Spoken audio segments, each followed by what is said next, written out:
Hello and welcome back to another episode of Wise Words Book Summaries. Today we are summarizing Why Leaders Lie by John J. Mearsheimer.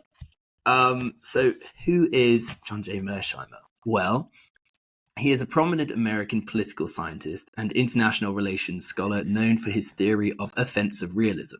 He is a professor at the University of Chicago and is best known for his book, The Tragedy of Great Power Politics, published in 2001, which outlines his theory. According to offensive realism, states primarily seek power and security, often leading to competition and conflict among major powers. Mearsheimer's work has had a significant impact on international relations scholarships and policy making. And I remember, so the way that I came across him was, I remember watching a YouTube video during I think it was at the very beginning of when Russia went to war against Ukraine. And the video was basically him reviewing how he kind of predicted that this would happen. And there's a video 10 years ago of him essentially saying, look, this is what's happening in NATO. We're putting more kind of missiles or biological facilities close to the border of Russia, and Russia's not liking that, and it's quite next to near Ukraine, and they're trying to get Ukraine to come into the EU, and so all of these things, and he was kind of almost looking at it from a timeline perspective, this is all causing this, and it's going to lead up to a kind of war, which essentially happened. And I thought it was a really interesting perspective of the current crisis. So I was inspired to go and find his books, and one of them was Why Leaders Lie. Yeah, nice. Just a quick one as well. You said offensive realism, because I hadn't come across that before until you just did the introduction. What did you say it was again? It was protecting.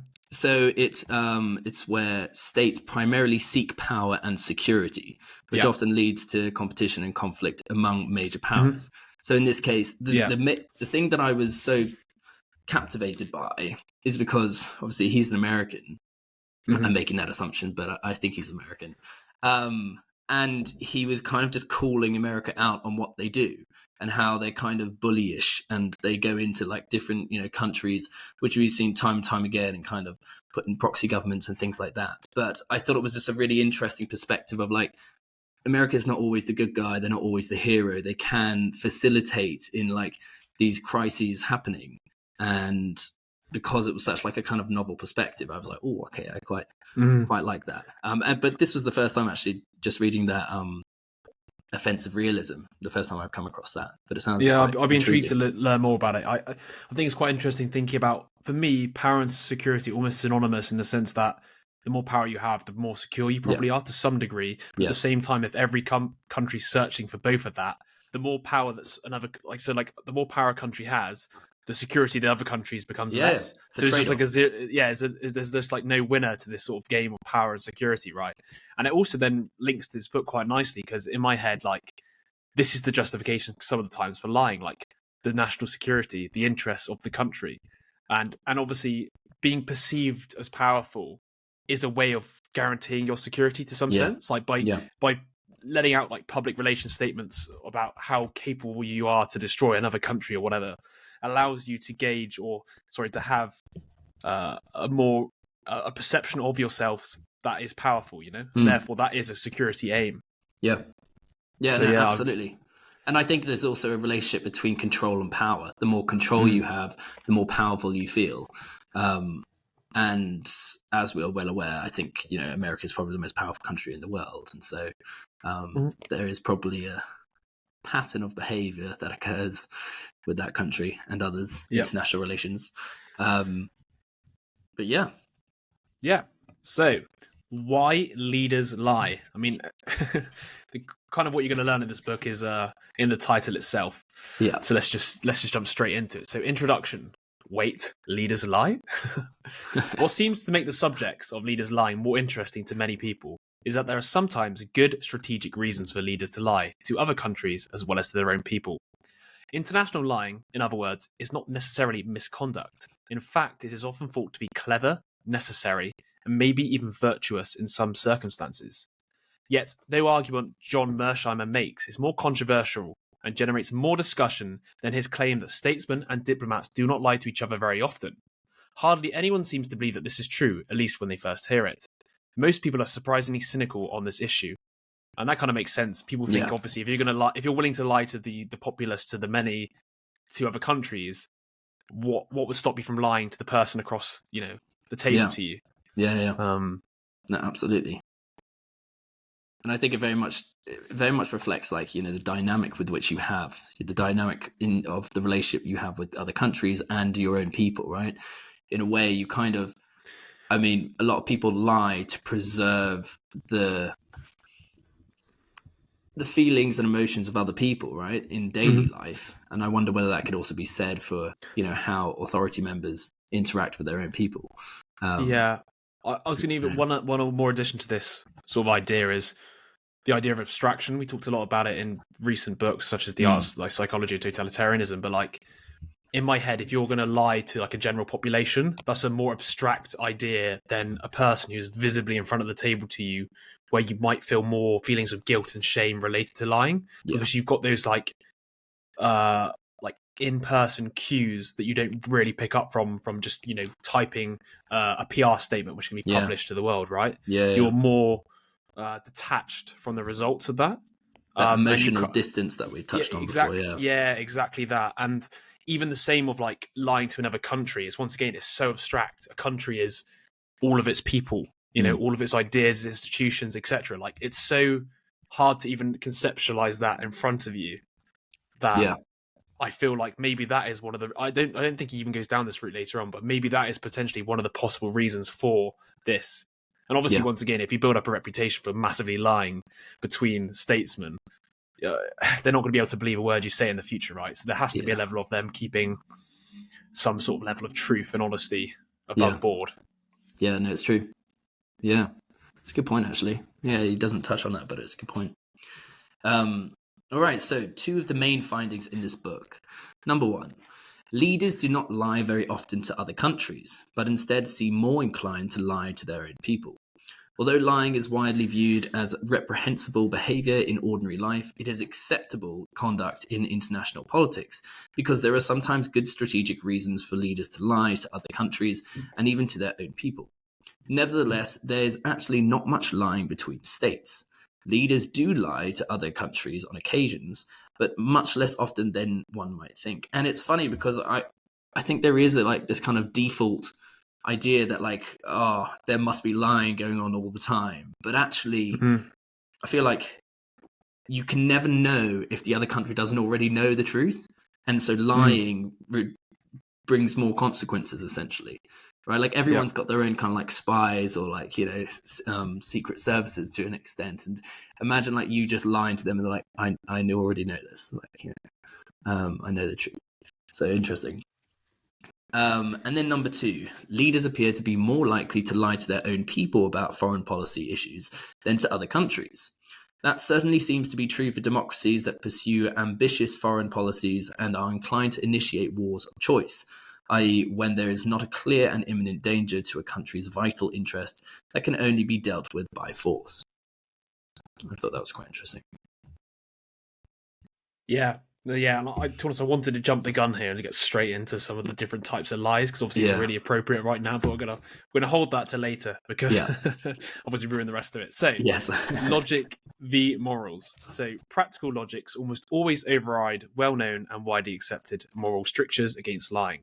Indeed, leaders sometimes think they have a moral duty to lie to protect their country. Leaders do not always lie about foreign policy, of course, but they occasionally say things or purposely imply things that they know are not true. Their publics usually do not punish them for their deceptions, however, unless they lead to bad results. It seems clear that leaders and their publics believe that lying is an integral part of international relations. Yeah. It is funny how we can compartmentalize that. In daily life, we absolutely we think it's abhorrent. And we and I think he even says in the book, calling someone a liar is quite like an insult, to the point where like we almost don't call people liars. We just say you're not telling the truth or things like that. But like to call someone an actual liar is like very explicit and very, targeted. It denotes like intentionality to it. It means like you're purposely trying to mislead. You're a bit slimy. You kind of Also, I think there's like a connotation to, if you're accusing someone of lying, then you have to know that they are lying. But to do that, you kind of need to know their intention, right? And so it's quite like a gamble to say you are lying, right? It's quite a confident move to say that, I think. Especially on an international political sort of like level, to be like, no, you're lying. You harbor malintentions. It's like, exactly. How do you know that? Your spy service or whatever. But anyway, exactly. So why lie? A leader has no higher obligation than to ensure the survival of his country. Yet states operate in an anarchic system where there is no higher authority that they can turn to if they are seriously threatened by another state. In the harsh world of international politics, there is no 911 number to call if a state gets in trouble. And even if there is nobody at the other end to pick up the phone. Thus, leaders and their publics understand that states operate in a self-help world where they have to do whatever is necessary to provide for their own security. If that means lying and cheating, so be it. International politics, in other words, tends to be a realm where rules are often broken with little consequences. This is not to say that leaders are enthusiastic about telling lies, or to deny that many leaders would prefer to see the international realm governed by a well-defined set of moral principles. But that is not feasible, in the absence of a common sovereign to enforce them. I think that's a really interesting point, actually, the idea that rules are broken. Because I think the way that we kind of operate in society is, there's a rule to do this and there's a rule to do that, and we have to follow them. But actually, these contexts just can't be mapped. They're so complex and so complicated that it's almost inevitable that these rules will be broken, and probably underhand deals will go on, and there's a lot of ambiguity that occurs. And I can see that being the case very much so in these kind of areas. Just like the rules can't dictate. It's the same thing with like war. There's obviously the what are the like the Geneva Convention, right? Yeah. But actually, do people follow that in war? Right? Well, it's some guidelines that you're supposed to follow, but most of the time you find that war crimes occur all the time, and it's only in retrospect that people are like, that was a war crime, that was a war crime. Because I guess there's a few reasons for that. One of them is, even if you set rules, you can't control the individual's behavior on the ground. Yeah. So you might have these rules, but they're not God-given rules, and people can break them, right? So people on the ground might break them. And another thing you've got to think of as well is, I guess, is from a higher up perspective, if somebody else is obeying by the rules, and they are going to, if the goal is all-out win, then obviously the best thing to do would be to cheat and not do the rules, because then you win, right? Yeah. And that is the problem you're going to have always, because it's the tit for tat thing kind of thing, isn't it? Like game theory, where if you're going to comply to the rules and the other person isn't, you're going to lose out in the long run. So the moment one person doesn't abide by the rules, it's in your best interest to also not abide by the rules, and therefore there is no point in some degrees of even having the rules in the first place when it comes to that like existential level like battles. For those rules are there, I guess, for more like I guess they're there to try and constrain the behavior, but once again, I just don't see any way where you can possibly always enforce them. Or for example, if one side or whatever, one country decides they're going to go against it and they can just take over the world using it, like they're probably going to do it. They're not going to just be like, sorry guys, you said these rules in the Geneva Convention meant I can't do this, so I'm not going to do this. I know it's not fair play, but the reality of the situation is, like you said, there is no 911. And if it's a matter of survival, people end up doing obscene things that they probably wouldn't have done if it wasn't for the fact that they were just trying to survive. So no, 100%. And I think it's almost like a form of game theory, right? Like, who's actually going to abide by these rules, and like if this person does, then I can react in a appropriate manner, or can I cheat them, right? Essentially, it's just cheating at the end of the day. And to touch on your point, you said God-given rules, and I think that's quite poignant, because as we were kind of touching on with like corruptible and that there's nothing, and psychology of totalitarianism, that since God no longer exists in certain areas of the world, there's nothing to hold them accountable. And in this case, there's nothing to hold countries accountable, right? There's no like kind of shared God or anything like that. And so I think it kind of creates a kind of dynamic where it's more dominance based. And so I wonder whether countries that are more powerful are essentially kind of they're more bullyish, right? Like that because they know that they are the most powerful, and so they are at the top of the ladder, and so they can kind of do what they want, almost acting like a kind of god complex to an extent. No, I also agree, and I was even going to say the people who get to that point and are smart enough realize that there is no rules, and therefore they change the rules depending upon what they want. Yeah, because why wouldn't they? Yeah, because they set the rules. Like, who sets the rules apart from the most powerful place in existence, right? Like, who created the Geneva Convention, right? It's that type of thing. Who whenever there's conflicts across the world ends up coming in and being the arbiter of justice. Know, it's kind of funny, that relationship, isn't it? That almost the most powerful people create the rules that then they don't abide by. Because everyone else below them has to abide by, because they know they're not like gospel in the sense they know, because they created them. But they set the game. Broken. Yeah.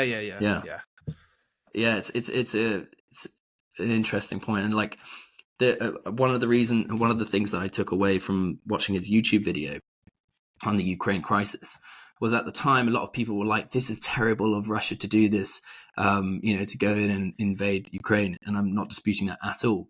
But his point was like, might beats right at the end of the day, right? It's not right for Russia to do this, but who's going to stop it at the end of the day, right? Might beats it. And like, that's the kind of sad reality that we have to accept, that people don't abide by rules, especially in kind of like war-torn like situations. And it's like a kind of a bitter pill that we have to swallow, that these countries aren't going to abide by that in those kind of situations. Yeah. But it's the reality. Yeah. So broadly speaking, leaders tell international lies for two different reasons. One, they can tell lies in the service of the national interest. These are strategic lies that leaders tell for the purpose of helping their country survive in the rough and tumble of interstate relations. And number two, leaders can also tell selfish lies, which have little to do with raison d'etre. Is that how you say it, Jess? You're French. Raison d'etre. Raison d'etre. But instead aim to protect their own personal interest. Oh, sorry, no, it's raison d'etre. Yeah, it is, right? Yeah. The reason of the state. Yeah, sorry, yeah. Okay. Because raison d'etre is like a very classic reasons of being, like the reason of being. Yeah, I've never seen that before. But that's the reason of the state. Interesting. But instead aim to protect their own personal interests or those of their friends. The book is concerned with lies that leaders tell for the good of the collectivity, not for selfish purposes. And I think, just to elaborate on that, this book is purely about, the second form of lies. Is it the second form? No, sorry, the first form. The first form, lying for the benefit of the nation. Yeah, yes, exactly. But then we should see that some of them aren't even actually that much for the good. Sometimes. Yeah. Like, some lies are better than others, let's just say. Yeah. No, exactly. Okay. Yeah. Cool. So, next part, lying and deception. So, lying is obviously a form of deception, but not all deception is lying. There are two other kinds of deception: concealment and spinning. Unlike lying, neither involves making a false statement or telling a story with a false bottom line. Concealment and spinning, however, are not the same as telling the truth. These two kinds of deception are persuasive in every realm of daily life, and they cause hardly a word of protest. For example, a person interviewing for a job is allowed to spin his life story on a resume in ways that present him in the most favourable light. He is free to admit information from that resume as he fits. Politics is an especially fertile breeding ground for spinning and concealing. And I thought this is so interesting because this is kind of those spinning is essentially marketing, right? To some degree, it's like, let's just get rid of all the blemishes. I'm a squeaky clean guy, whatever. And then what was the other one? So we got, and then concealment in my head is more like these sort of like what's the word, like lies of omission. Is that the correct way of putting it? Where you just basically don't you don't admit to something. So like, because somebody never asked you, did you do this? You never have to admit it, even though you did it. Because like, let's just say you ate something that's like somebody's last slice of pizza in the fridge, because they never asked you directly, did you eat the last slice of pizza? Yeah. You feel like you're great because you haven't lied. But the reality is you haven't owned up to it either. Yeah. So yeah, it's not lying, but it's deception, and I think what's interesting is both can, like, essentially at the end of the day, when you're communicating with someone, you're telling a story, and there is a narrative and there is a point to that story, and by changing the facts and figures and things, whether that's through spinning or concealment, you change the narrative, you change the point that you're trying to get across, and so you're deceiving the other person at the end of the day. So perspectives on lying. At the most general level, one can think about lying from either an absolutist or utilitarian perspective. Absolutists like Immanuel Kant and Augustine maintain that lying is always wrong and that it has hardly any positive effects. Lying, according to Kant, is the greatest violation of man's duty to himself. Utilitarians, on the other hand, believe that lying sometimes makes sense because it serves a useful social purpose, but other times it does not. The key is to determine when and why lying has positive utility. John looks at international lying from a strictly utilitarian perspective, mainly because there are compelling reasons that justify it, and not surprisingly, we find a considerable amount of it in the historical record. Many people seem to believe that there are circumstances in world politics where it pays to lie. This is not to deny, however, the importance of examining the moral dimensions of this phenomenon. Yeah, I mean, it's an interesting one, isn't it? I definitely sit probably more on the utilitarian side of it. It's just because I think, from the perspective of what we said before, where if the other side or whatever, if somebody else is willing to use lies, then you need to be able to use them yourself for protection. In my head, to some degree, I do also see the moral side of it being obviously wrong to what's the word, like, inhibit somebody from seeing the truth, and therefore they can't even make a good decision because I'm concealing or hiding something from them. But I do understand the utilitarian perspective of it, right? Like, it's I think, and I don't think you're ever going to get to the point where it's absolutely wrong to lie and people are going to stop, because everybody does many ones, as we discovered a minute ago before, with fine, not lying but deceiving. Like, to get rid of deception is just impossible. It is. And that's the thing, is like, we don't live in this perfect world, and as long as this world isn't perfect and it's so complex, then you'll never be able to have an absolutist take on this. It's just impossible. So the rest of the book is built around 4 questions. The first is, what are the different kinds of international lies that leaders tell us? Second, why do they lie? What are their strategic logics that motivate each kind of lying? Specifically, what are the potential benefits of lying that causes leaders to engage in this distasteful, if noxious, behavior? Third, what are the circumstances that make each type of lying more or less likely? And fourth, what are the potential costs of lying for a state's domestic politics as well as its foreign policy? All right, so chapter 1, what is lying? Before defining lying, spinning, and concealment, it makes good sense to define deception, the general category that includes those 3 behaviors, as well as truth-telling, which is the direct opposite of deception.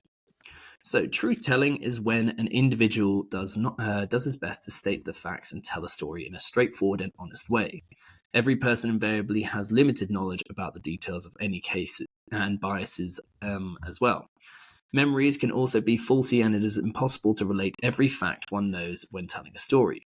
The key point, however, is that a truth teller makes a serious effort to overcome any biases or selfish interests that he might have and report the relevant facts in as fair-minded a way as he can.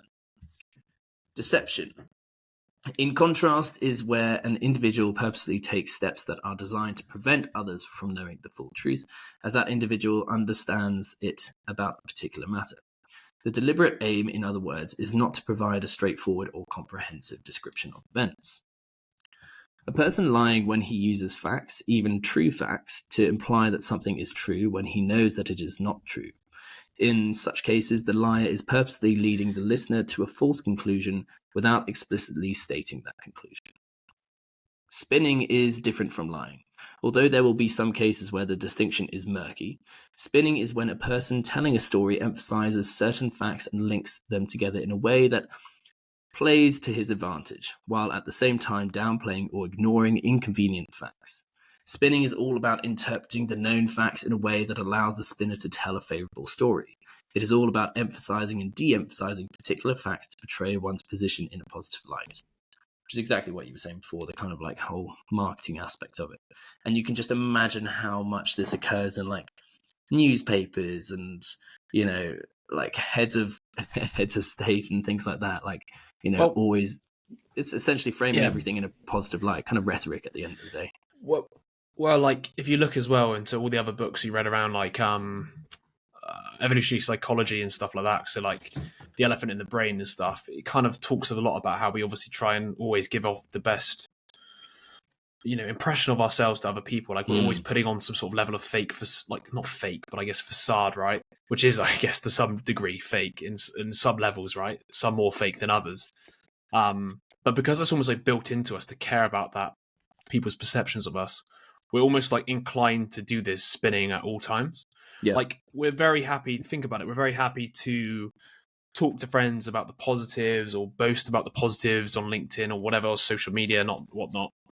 But we rarely ever admit the defects, which is funny because obviously there's now been this like counterculture move towards revealing defects now, and it's almost become almost more popular now to be like, oh, I'm flawed, I'm all this, etc., right, whatever. Because that's almost now paradoxically become like a value, isn't it? Because like, oh, I'm so like comfortable in myself, I can admit a flaw.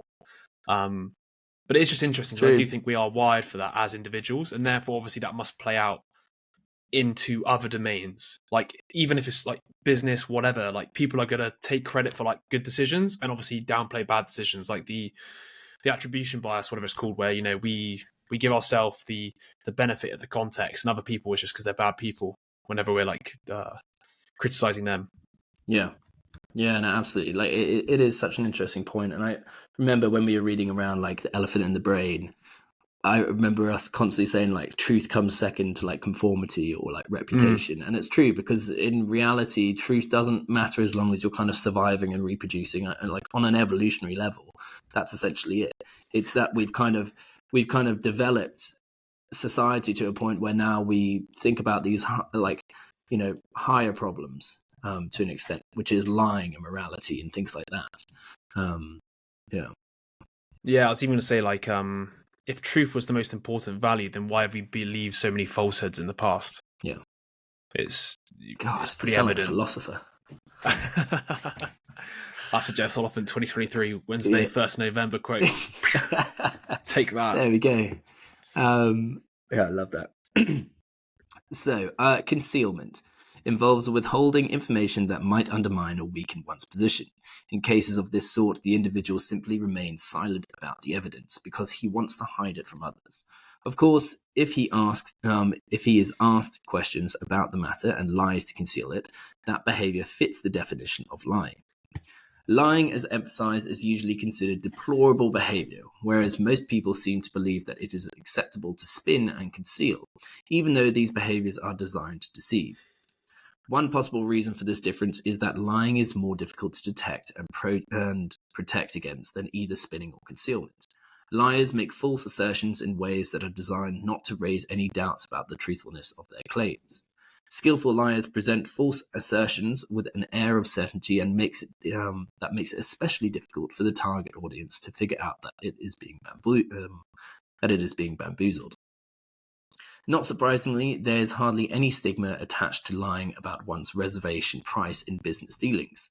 Indeed, one might argue that this kind of bluffing is not lying, because, to quote the British statesman Henry Taylor, a falsehood ceases to be a falsehood when it is understood on all sides that the truth is not expected to be spoken. Which I think is quite an interesting point. That I remember him saying that he doesn't agree with that, but it's so true though. So many people like present, especially in business, like false prices that they never even like want, just to anchor people to a high price to then go down to the price they want. So almost lying is, you know, standard procedure almost, and that's the whole point of negotiation to some degree, is to try and, if you really think about it, to some degree, negotiation is just lying excessively both sides until you finally come to the agreement which works for both people. Like the agreement that could have been set at the start by people just set like, you know, their actual boundaries and not try to sort of like play hard to get or whatever. Yeah. That's a good point. But it is interesting, just like what the point here being as well, like different contexts allow us to lie more or less, or use different types of deception. Sorry, maybe not lying, but like the different types of deception are like more frowned upon in certain situations than others. Yeah. You know, like you said, business there, like everybody's kind of doing it, and it's kind of almost expected. So it's become normal. Because I still remember actually ages ago when we first discussed this book. I think you read the book by Sam Harris about lying. Was that correct? Yeah, because we were talking about like the nature of lying and stuff like that before. And obviously how if everybody lies, you know, the world's not going to exactly be a great place. Yeah. But then it's weird how in some circumstances in reality right now, lying is actually not even frowned upon. It's almost, well, I'm not going to say it's celebrated, right? But it's not like, when it becomes expected, that's when you've got to sort of ask yourself, is there an issue with the way things are currently set up? No, absolutely. You know, how much better would things be? Yeah. Like I always find it really interesting because if you do like a little thought experiment about it, like let's just say you're in a big business and you come into like a negotiating table, and for the first time ever, somebody just comes in and goes, "Right, guys, I just wanted to be completely open with you guys. This is the price I want. Can you meet it or can you not?" You'd be like, "Whoa, fucking hell!" Like. Yeah. But then also the problem with that type of stuff is that person could be saying that and still lying. Yeah. Do you know what I mean? But it's that type of thing is almost refreshing now. Like if you actually had somebody who presents something and then actually sticks to it, because I feel like a lot of people in these negotiating things will just, you know, come out with a certain price, but then also want to change it later. Yeah, and therefore they're being like dishonest. But yeah, and I think there is an element where like there will always be ambiguity because we never know what the other person is thinking. Right. Mm-hmm. And so because there is that distance between us and the way that we're thinking and someone else, that we to be honest, you're taking a risk, you're being vulnerable, and you're assuming that the other person would do well off that, right? Yeah. Whereas so it's like very tit for tat, and it's like, well, okay, it's fine to be honest in certain circumstances where the risk isn't very high or the stakes aren't high, but what happens when the stakes are high? There's too much to lose. And so are you going to be the first person to like step forward and be like, okay, let me be honest, this is the price that I want it to be. And I think there's always going to be that problem because as humans, we never know what the other person is thinking. You know, if we were some fucking hive mind, then you know, probably be fine. But yeah, I guess that problem is the reason why deception and lying work in the first place, because you never know what the other person's thinking. You can always choose what they can think by selecting the data that they see. You know, it's kind of yeah. Yes. So moving on to one of the most important chapters, so chapter 2, the inventory of international lies. So in the foreign policy realm, leaders can tell and also sell several different kinds of lies. Each type serves a specific purpose, although a single lie can serve multiple purposes. So one of the first types, fearmongering, occurs when a leader lies to his own people about a foreign policy threat that he believes that they do not recognize or fully appreciate. The aim is to motivate the public to take the threat seriously and make the necessary sacrifices to counter it. Leaders do not fearmonger because they are evil or because they are pursuing selfish gains, but because they believe that inflating a particular threat serves the national interest. So you can think of a bunch of these off the cusp. Mm-hmm. COVID even classifies as one of those. Ukraine war, stuff going on at the moment. The environment. Yeah, exactly. Anything where they're increasing the perceived threat of a common enemy. It could be a state, it could be a person, it can be a natural disaster. It could be anything. Natural disaster. I mean, it's very much the shock doctrine, isn't it? The concept of that, like using a crisis and increasing the fear. I feel like this, especially these days, one of the most common, I guess, lies or common deceptions. Also based on the fact that if you manage to convince people of the threat, the ability to put forward the policy increases, or the popularity of the policy will increase and be more likely to be accepted once people accept like the problem or whatever. Next one, strategic cover-ups are lies that are designed to hide either failed policies or controversial policies from the public, and sometimes from other states as well. Leaders do not tell these lies to protect incompetents who bungle their job or to conceal foolish policies, although that can be an unintended consequence. The aim instead is to protect the country from harm. For example, lying to the public about military incompetence in war times is sometimes important for maintaining solidarity on the home front, which can mean the difference between defeat and victory. But I just want to quickly add on this that also still does. Although he's saying here, leaders do not tell these lies to protect incompetents who messed up their jobs. It does, especially with the stuff we've been talking about with like data and the ability to change statistics, well, not change, but reference statistics in ways that favor policies. Yeah. You're just from the idea of spinning and stuff, you are more likely than not to encounter most policies being reinforced with data that prove their efficacy rather than their unefficacy. And as we do want to review this book in the future, and I believe we did send out a Substack on it about Popper, and he talks a lot about this, where we would spend our dollars as a society or pounds as a society better if when we set up policies from the get-go, we look to disprove why they weren't working, so then we can find out ways to make them work, rather than trying to find all the data to prove why it's working. Why it's working, for example, because then what happens is you have incentives on the ground as well to change definitions, to record things differently. Like I still remember hearing something about the police force where it was like, if they want to reduce the amount of like crimes, for example, they can just ignore the pettiest ones. Yeah. To then reduce the crime rate, for example. Yeah. Because the objective's been set, and they're then going to change the data. Because from the higher ups, they've told them this policy needs to do this. Yeah. So it trickles down, and everybody has specific targets as you go down. Yeah. And the further you go down, the more likely they are to like figure out ways to game the system, to hit the target. Yeah, to game the system to hit the target. Yeah. And once again, like it's so hard to do like quality checks on all this. Yeah. Because there's just so many different pieces involved in this whole puzzle. It's so hard to like, work out what's actually being done, etc. So 100%. So the next we've got is nationalist myth-making, is when leaders tell lies mainly to their own people about their country's past. In essence, they tell a story in which we are always right and they are always wrong. Elites do this by denying that their nation or ethnic group has done things it has actually done, or by falsely claiming that it has done certain things it has not done. Of course, those elites tell a similar set of lies about rival groups.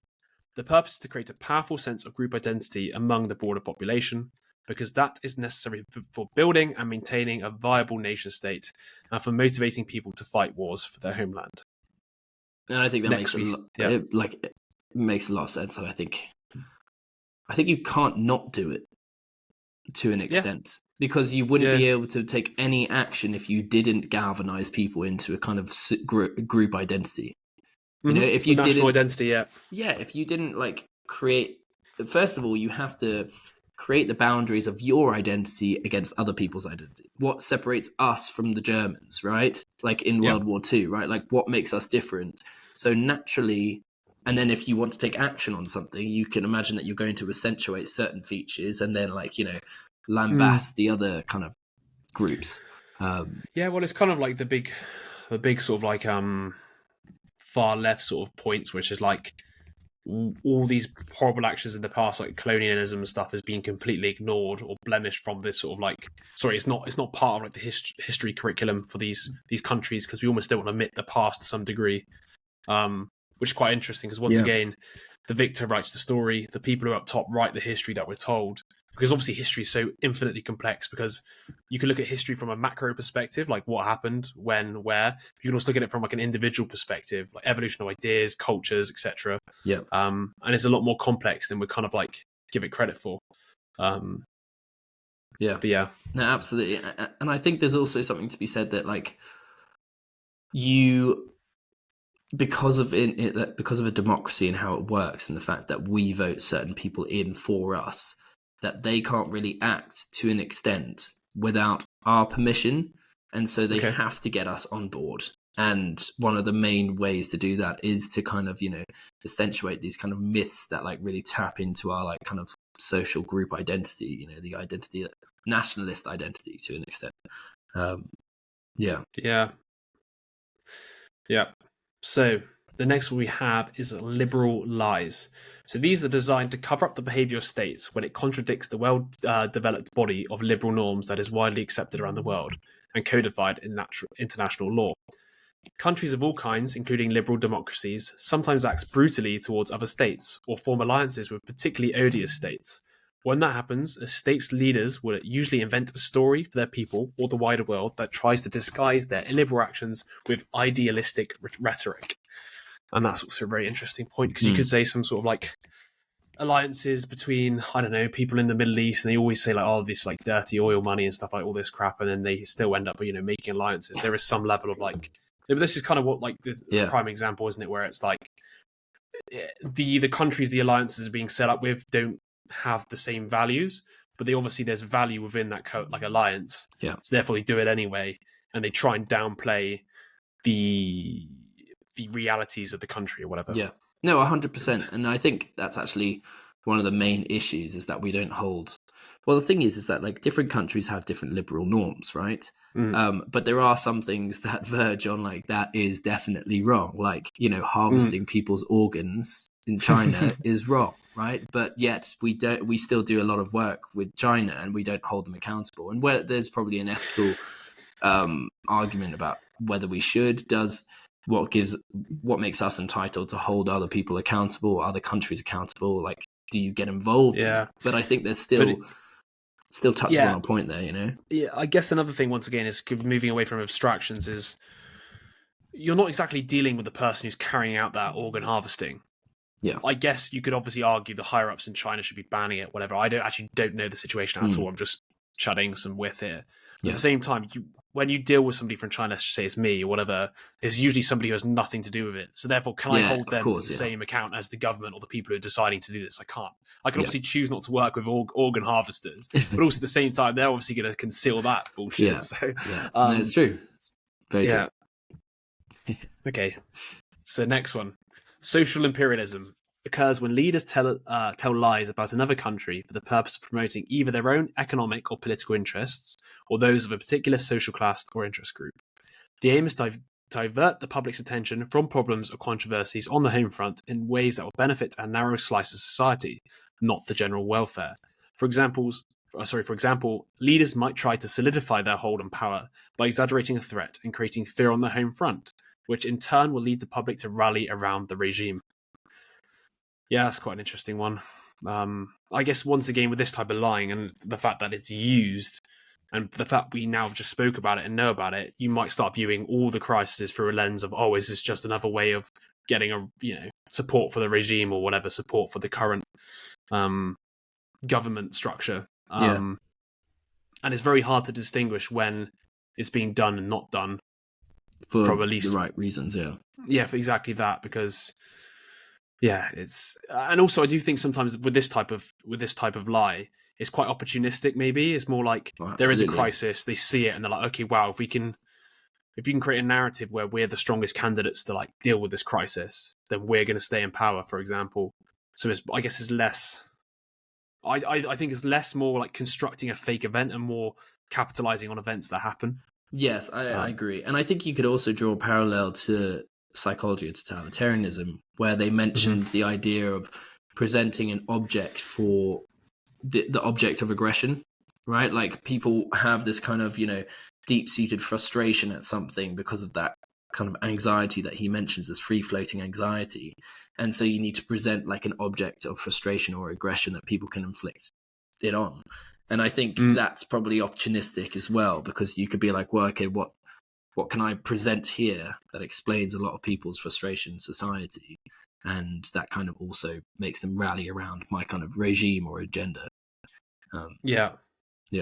I think, I'm just trying to reread and try and gather my thoughts around it as well, because there is also there's like these abstract objectives as well that could fall into this. So like, we're the people who are going to solve poverty, we're the people who are going to solve employment. And they kind of like, if you can exaggerate these problems more than they actually are and divert the public's attention. Let's just say one of the problems is homelessness and one of the problems is employment, because obviously they're kind of linked. You divert one people's attention this way and you neglect the other problem. And then you're the best people to sort this problem out. You're kind of ignoring all the other problems, if that makes sense. So yes, I would have thought that happens quite a lot just through defaults, because the moment you decide to follow a specific objective, you're choosing to ignore the other or pay attention to all the other myriad of problems a country is always going to have at all times because there's such diverse opinions and issues. 100%. And I think you find that a lot in terms of distractions on like a big front, you know, whether we saw it through COVID or the Ukraine crisis, or now with like Israel and Palestine, or the, you know, the environmental crisis.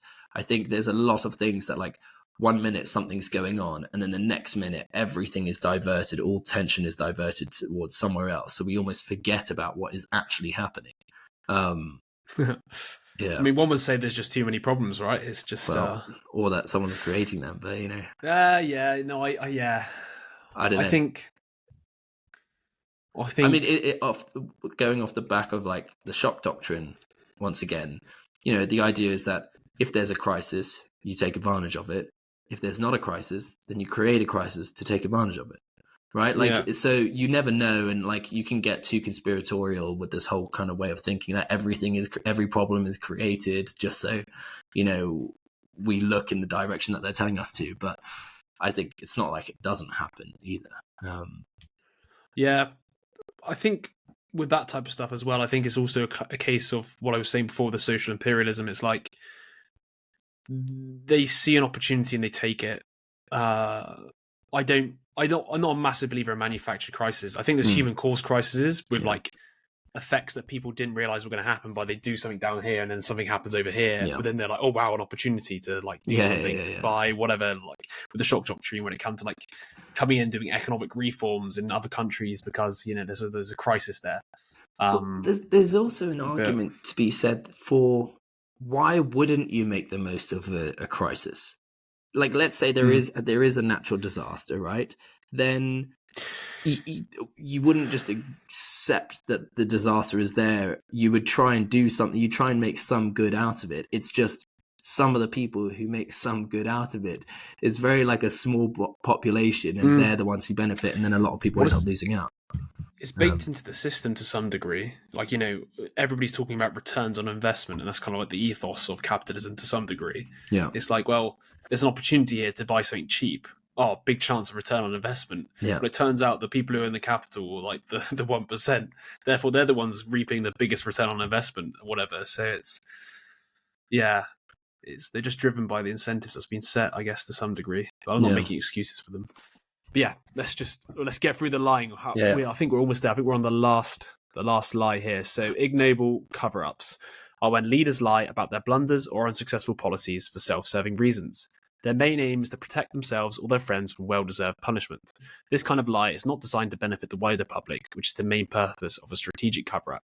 Nevertheless, because strategic cover-ups usually end up protecting the incompetent, it is sometimes difficult to distinguish between these two types of cover-ups, which I think is quite interesting because it does make sense. Like we were saying before, it's so hard to tell the difference. Yeah. And once again, they're never going to like make it obvious what's true and what's not. So, in short, social imperialism and ignoble cover-ups have no redeeming social value. Strategic lies are a different matter. They aim to facilitate the general welfare, and they usually have at least a modicum of legitimacy. In essence, strategic lies can do good things for a country, although there is always the possibility they will do more harm than good. So yeah, that's all of the lies. We've got the fearmongering, strategic cover-ups, nationalist myth-making, liberal lies, social imperialism, and ignoble cover-ups. Yes, we do. And now moving on to chapter 3, so lying between states. Political leaders and their diplomatic representatives tell each other the truth far more often than they lie. Even when they are bent on deceiving one another, they are more likely to rely on concealment rather than overt lying. Secrecy, as virtually all students of international politics know well, is a time-honoured approach to developing weapons and strategies that can give one country an advantage over its rivals. Statesmen and diplomats are more likely to trust each other when they are dealing with issues where there would be no major strategic consequences if either side fell for a lie. And I think that's quite an important point. Otherwise, you're kind of jeopardizing your relationship with that country. In other words, leaders are usually less likely to worry about being deceived when the issue at hand involves economics or the environment, which is low politics, as opposed to national security, which is high politics, where trust is scarce. Lying is only effective when the potential victim thinks that the liar is probably telling the truth. Thus, there has to be a good reason for leaders to think that they are not being misled, which means that they cannot lie to each other too often without rendering lying ineffective. In short, interstate lying must be done selectively and carefully to be useful. And I think that makes a lot of sense. If you're lying all the time, then you have a reputation for lying, and so nothing you say will ever be taken as the truth anyway, right? So then you almost want to be more honest that, not that you should be, but you want to be more honest so that when you lie, the lie actually lands and it's taken as like honesty. Yeah. I mean, I was going to just quick addition here. Is almost, if you were like a really, really smart liar in my head, you would almost want to tell the truth the majority of the time. Yeah. So when you do lie, it's the most it's therefore the least obvious possible because you've already built up a reputation as a truth teller. Yeah, like you're less likely to be challenged if you have a reputation for being honest. If you're honest like 99% of the time, as a strategic way of being able to make the one big lie you really want to make. Absolutely. Yeah. It's the most strategic sense. So if leaders often lied to each other, it would be almost impossible for them to interact in constructive ways, since nobody would know what to think was true or false. And if a particular leader frequently lied, he would surely get a reputation for dishonesty, and other leaders would be reluctant to reach future agreements with him, which might seriously hurt his country. This is especially true when dealing with economics and environmental issues, where there is the promise of continued cooperation in the years ahead. Too much lying, in other words, is bad for business. It does make sense, to be fair. Yeah. We all know those kids in at school when we were younger who just, you couldn't trust a word they bloody said because all they did was just chat shit. Yeah, just chat shit all the fucking time. Yeah, pathological lies. Exactly. Even now, you still don't know whether it's the truth or not because you just don't know what's going to come out their mouth. That's remotely truthful. Yeah. And then these type of people, I guess, to some degree, always go like, "Oh, why do you never believe me?" It's like, well, maybe if you didn't tell 10 million things that just were so false in the past, then we could. The only caveat to that I can think is if you are such a powerful person that it doesn't matter to you. I mean, I'm thinking about Trump, right? So I feel like he lies or changes his mind on things all the time to the point where it's so unpredictable.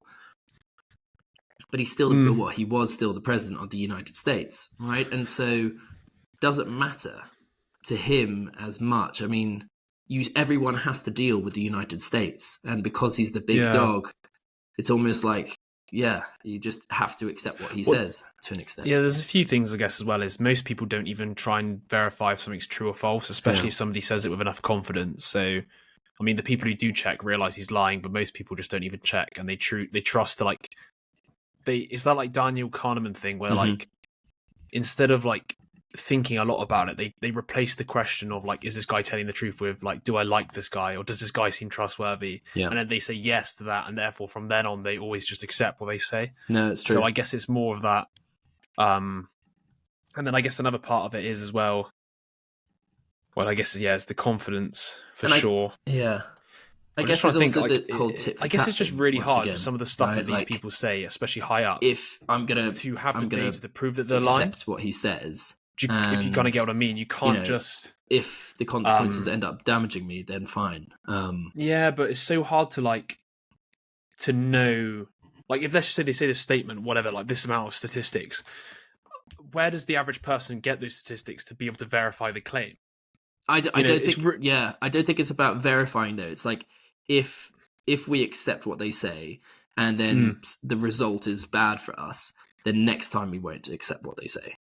Okay, got you. Yeah. I feel like if you don't have power, you have to accept the other person first off. And then if they fuck it up, then it's like, okay, well, no, we know. Yeah, true. I mean, you see that dynamic, I guess, in workplace culture as well. Like a workspace is like the boss always gives a direct order no matter what somebody's feedback is. And like they lay down the law, whatever. And you have to, even if they believe it's a lie, you believe it's a lie, you still have to follow it.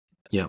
But yeah, anyway, why states lie to each other. So in practice, interstate lying takes different forms and operates according to different logics. Let us consider some of the ways in which states lie to each other. This list is not meant to be exhaustive, although most interstate lies would fit into one of these categories. So first, leaders sometimes exaggerate their state's capabilities for purposes of deterring an adversary or maybe even coercing it. Second, a second kind of in-state lie is when a leader tells falsehoods for the purpose of minimizing the importance of a particular military capability or even hiding it from a rival country. The deceiver's aim might be to avoid provoking an attack aimed at destroying the capability or to prevent another state from forcing it to give up the capability.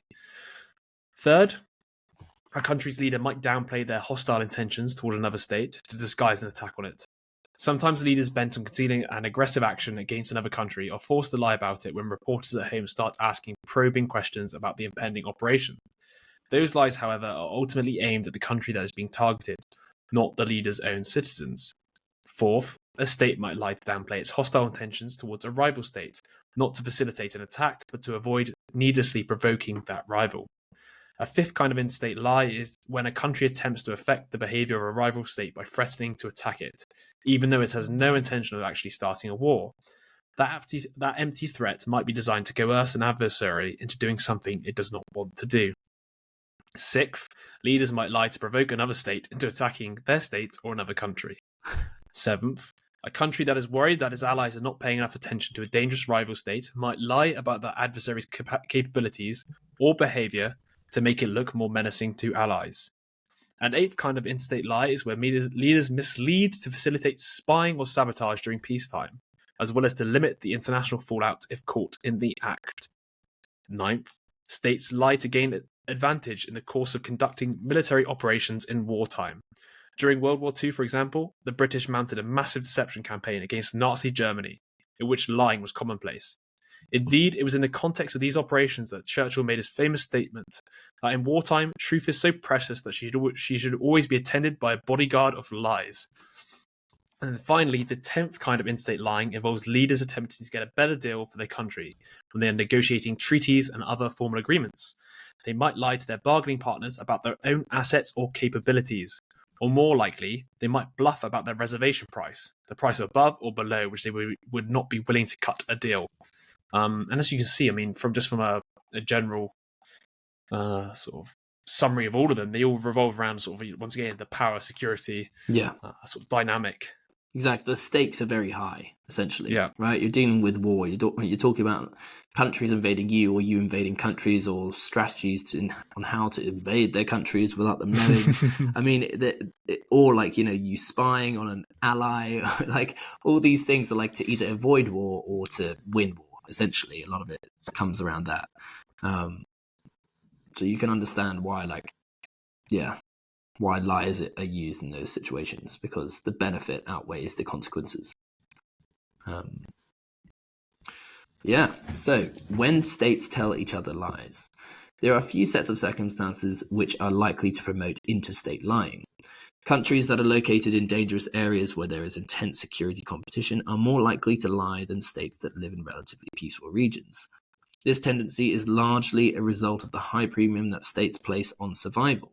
States that operate in high-threat environments invariably have an acute sense of vulnerability and thus are strongly inclined to employ any tactic or strategy that might enhance their security. Leaders are also more likely to lie in crisis than during periods of relative calm. A state bent on avoiding war will have powerful incentives to spread falsehoods if doing so will help end the crisis without a fight. Furthermore, interstate lying is likely to be much more prevalent in wartime than peacetime. Finally, leaders are more likely to lie to rival states than allies. Truth for friends and allies for enemies, as one scholar put it many years ago. By definition, a rival is more dangerous than an ally, which means that it is more important to find ways to gain an advantage over an adversary than a friendly country. And once again, all of these three situations, they kind of just reflect what we were saying before. When the stakes are high, the stakes are normally going to be higher with an enemy and a rival than an ally in areas where you are under threat or during periods of time when, war is likely rather than during calm. I thought there was an interesting lie as well about sort of misleading an ally about the capabilities of a rival, which was super interesting as well. Like basically making these people out, to be a bigger threat than they actually are. I thought it was a really interesting idea too, which we see, I think, a lot, to be honest, sometimes, like in the common day and age. Like, I mean, you could think of the weapons of mass destruction to some degree to give the US, the what do you call it, the motive to basically go and seek out their oil or whatever the actual motive was, kind of thing.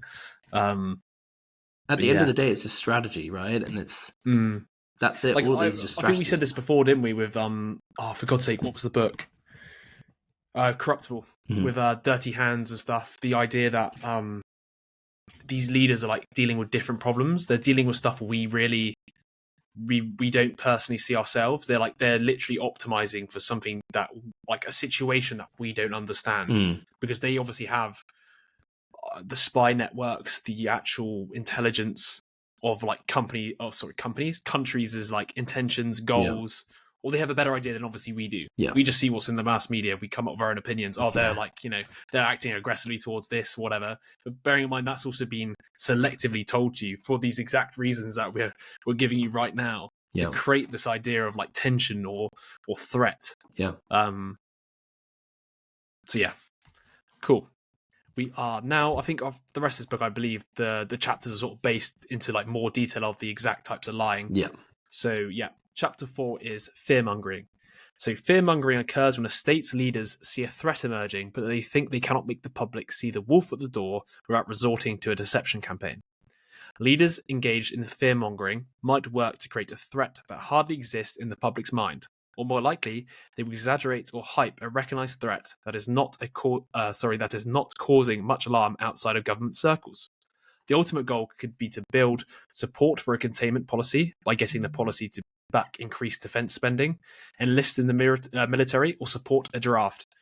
Threat inflation might also be used to mobilize support for launching a war against a dangerous adversary. Although fearmongering usually occurs in peacetime, it can take place in the midst of a war if leaders feel that the public or their military forces are wavering in their commitment to the fight. Why leaders fearmonger? Leaders engage in fearmongering when they think they recognize a serious threat to national security that the public does not see, and that the public cannot be made to appreciate with straightforward and honest discourse. They reason that the only way to mobilize their citizens to do the right thing is to deceive them for their own good. And I think there's like an ethical element in that, because first of all, like, someone is interpreting the situation and establishing whether it's a threat or not, right? That's their subjective interpretation, and then they obviously relay that. And obviously that's probably more than just one person, but still, there is an element of like, you can see it proliferating after someone's like, whether this is a threat or not. And I think the idea, like they just said there, they reasoned that the only way to mobilize their citizens to do the right thing is to deceive them for their own good, is a lot of the time why we lie as individuals as well. We think that the other person can't cope with it, can't deal with it. And it's an interesting conundrum. And I can see why people are like, well, you can understand why leaders would justify that to themselves. Fearmongering, which is straightforward top-down form of behavior, is anti-democratic at its core, although leaders do it because they think it is in the national interest, not for personal gain. Fearmongering those elites who are knowledgeable about an issue is unlikely to work, because those dissenters are by definition knowledgeable about the issue at hand, and thus hard to fool. An alternative approach, which is more likely to work, is to use fearmongering to mobilize the broader public in ways that make it suspicious, if not hostile, to those stubborn experts. They would then be isolated and feel suspect, and maybe even worried about their careers, which would make them more likely to temper their criticisms or remain silent, or maybe even shift gears and support the government's policy. And that one is just so common. I feel like you get that all the time. Literally one right here is John Mearsheimer, right? Like, he was literally saying, this is America's doing. I mean, well, not solely, but like a lot of the Ukraine crisis has been to do with America, and that we shouldn't be trying to start a war or get involved. And he's an expert on this kind of stuff. And it does make sense that, these elites will cave in at some point, because they are just citizens at the end of the day and need to be able to engage in society. And if society is being told that they're wrong, they're the individuals that are wrong, and they have all this pressure, you can understand why they would eventually kind of change their mind. I find it also very interesting in the common sort of culture, or the common like now effectively some of the stuff that he's talking about here. So like the idea that fear mongering the elites and people worrying for their jobs going against the common consensus. People being outed for like if they show a dissenting opinion, let's just say towards COVID as well, they were getting reprimanded. Right. This was written in 2010. So like this isn't a post-COVID fear mongering dissection, a bit like the psychology of totalitarianism kind of was. This was more like preempting it. And when I read this, I think, wow, this is so interesting how these same forces, not just for COVID, but anything that goes against common consensus, you lose your jobs. You're losing for just showing a dissenting opinion towards the forces at play. And this just doesn't even apply to like just politics in general. This can also apply to like big corporate, big pharma to some degree as well, in terms of, being discredited, being labeled a conspiracy theorist, being labeled, you're worrying for your career and your job because you basically you come against, I don't know, some research which has been massively funded, and you come in with actually I think that research isn't great. Here's a better bit of research, or here's an opinion of it that's like bad. All of a sudden your career's in the shit. 100%. And I think COVID is such a prime example because the top experts in their field were outed, and they because they like spoke up, and they lost their jobs. We're talking Robert Malone, the guy who literally patented the mRNA vaccine technology, and then Peter McCullough, one of the most cited doctors in the US to do with like vaccines. I mean, it just goes to show you that this tactic, this strategy works even for the most elite people in that field. And that's what's kind of terrifying, is like every person has their breaking point to an extent, right? I find it quite interesting as well, because usually you can kind of to some degree tell if the person's telling the truth. For example, with the Malone stuff, the arguments are all ad hominem. They're always like attacking his credibility. They're attacking his rhetoric. Almost like he's a has-been. They're finished. They don't know what they're talking about anymore. They're cuckoo. They're conspiracy theorists. That's kind of like the person, not the argument. Exactly. Right? They're not attacking the actual science, and you can kind of tell to some degree when you have a good point, because if you didn't have a good point, they'd address the point and not the person. But they tend to attack the person, which actually is not an argument against the point. I don't understand how people can't see the conflation there, because it's like, I'm making this point, here's my argument, but you're attacking me as an individual. Like I can kind of get it for like trying to understand maybe like my intentions, my politics. So like, for example, he obviously says this because he's this kind of person. He's set to gain a lot from saying it, kind of thing. Because we do apply this like label to like big pharma. We apply the same label. So you could obviously apply the same label to all these people saying they're just trying to gain clout to some degree. Yeah. They're trying to show the dissenting opinion to gain a following, whatever. But at the same time, you're still not addressing the argument. So you can do that. Yeah. Like you can address the fact they might have intentions that are misaligned or whatever. But you have to also address the argument, being like, I can definitely disprove what these people are saying. Yeah. But even then, it's impossible, because like you have like 20 different scientific papers, combating it. You have 10 for it, whatever. But it's also then down to how were these experiments fucking done in the first place? And it's just so complex. Like it's 100%. But I think it's more important to like know when people are shutting it down without even allowing the criticism. That's when it becomes interesting. Yeah. But then we've also had the conversation before about whether if expediency and speed is the name of the game, and if the precautionary principles such as not acting has a chance of causing a lot of deaths, then we should act quick. Yeah. And not give people conflicting messages where they think they're actually safe when they're not. So I can understand both sides. Yeah. So yeah, but it's just like the misuse of it, I guess, to some degree, like the misuse of the power. But at the same time, if the goal is lofty to some degree, but then obviously once again we've already spoke about the negative effects of locking down, etc. And it's just there's no correct answer, mate. It's just John Wick's consequences. It's just John Wick's consequences. That's it.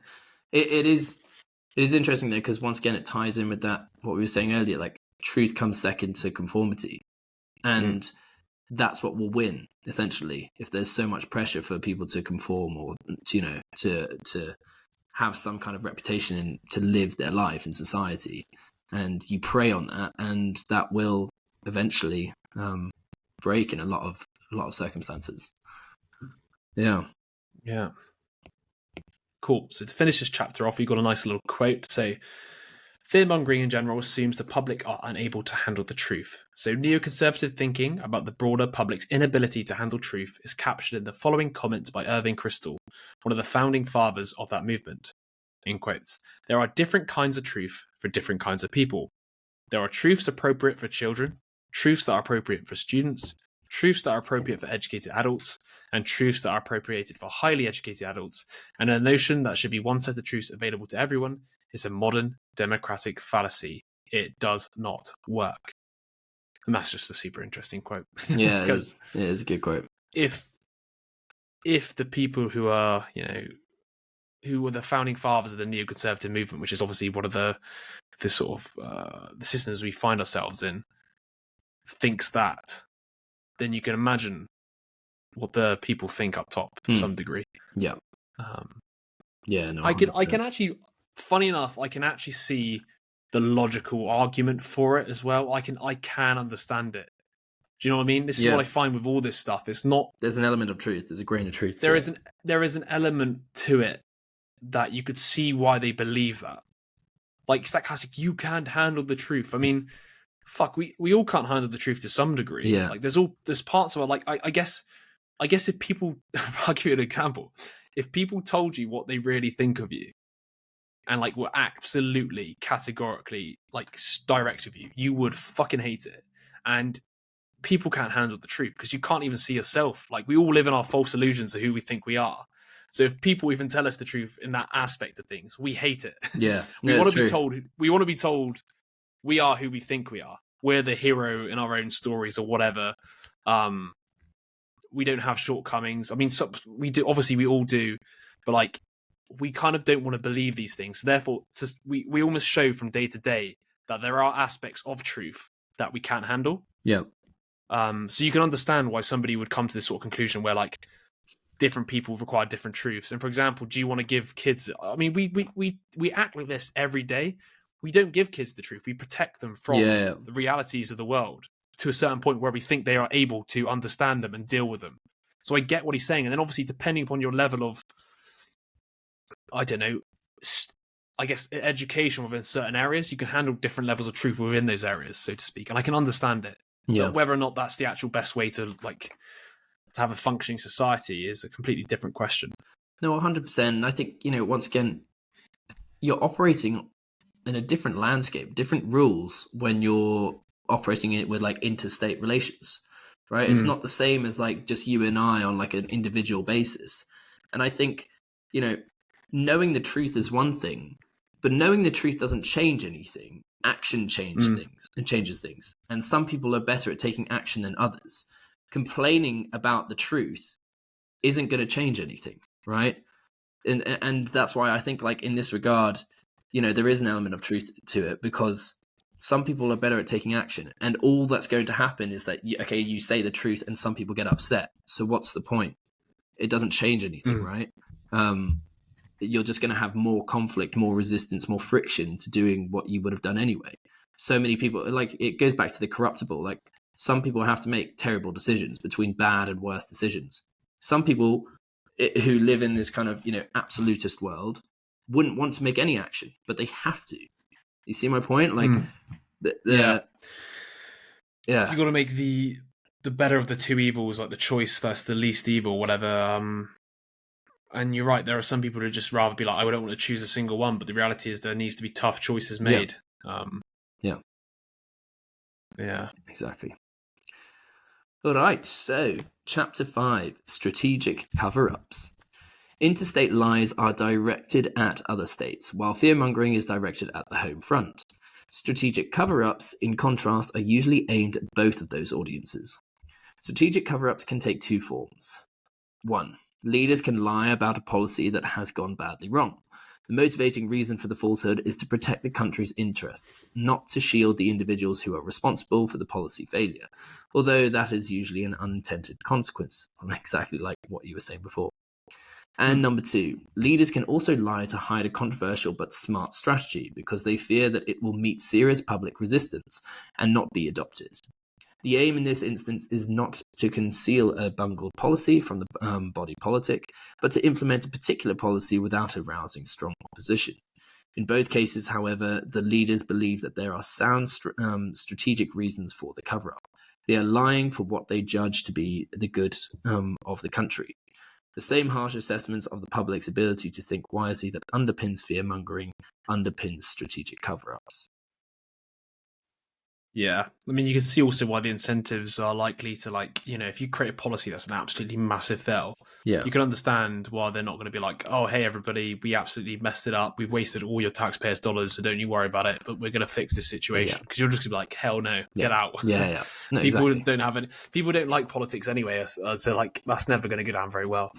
So yeah, when strategic cover-ups are more likely. So stipulating when strategic cover-ups are more or less likely is somewhat complicated because this kind of deception involves two kinds of behavior hiding incompetence and masking controversial policies, and two different audiences, other countries and the leader's own public.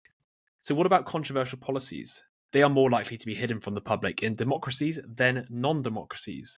The most obvious reason for this is that leaders in a democracy must pay more attention to public opinion because they are held accountable for their actions through regular elections.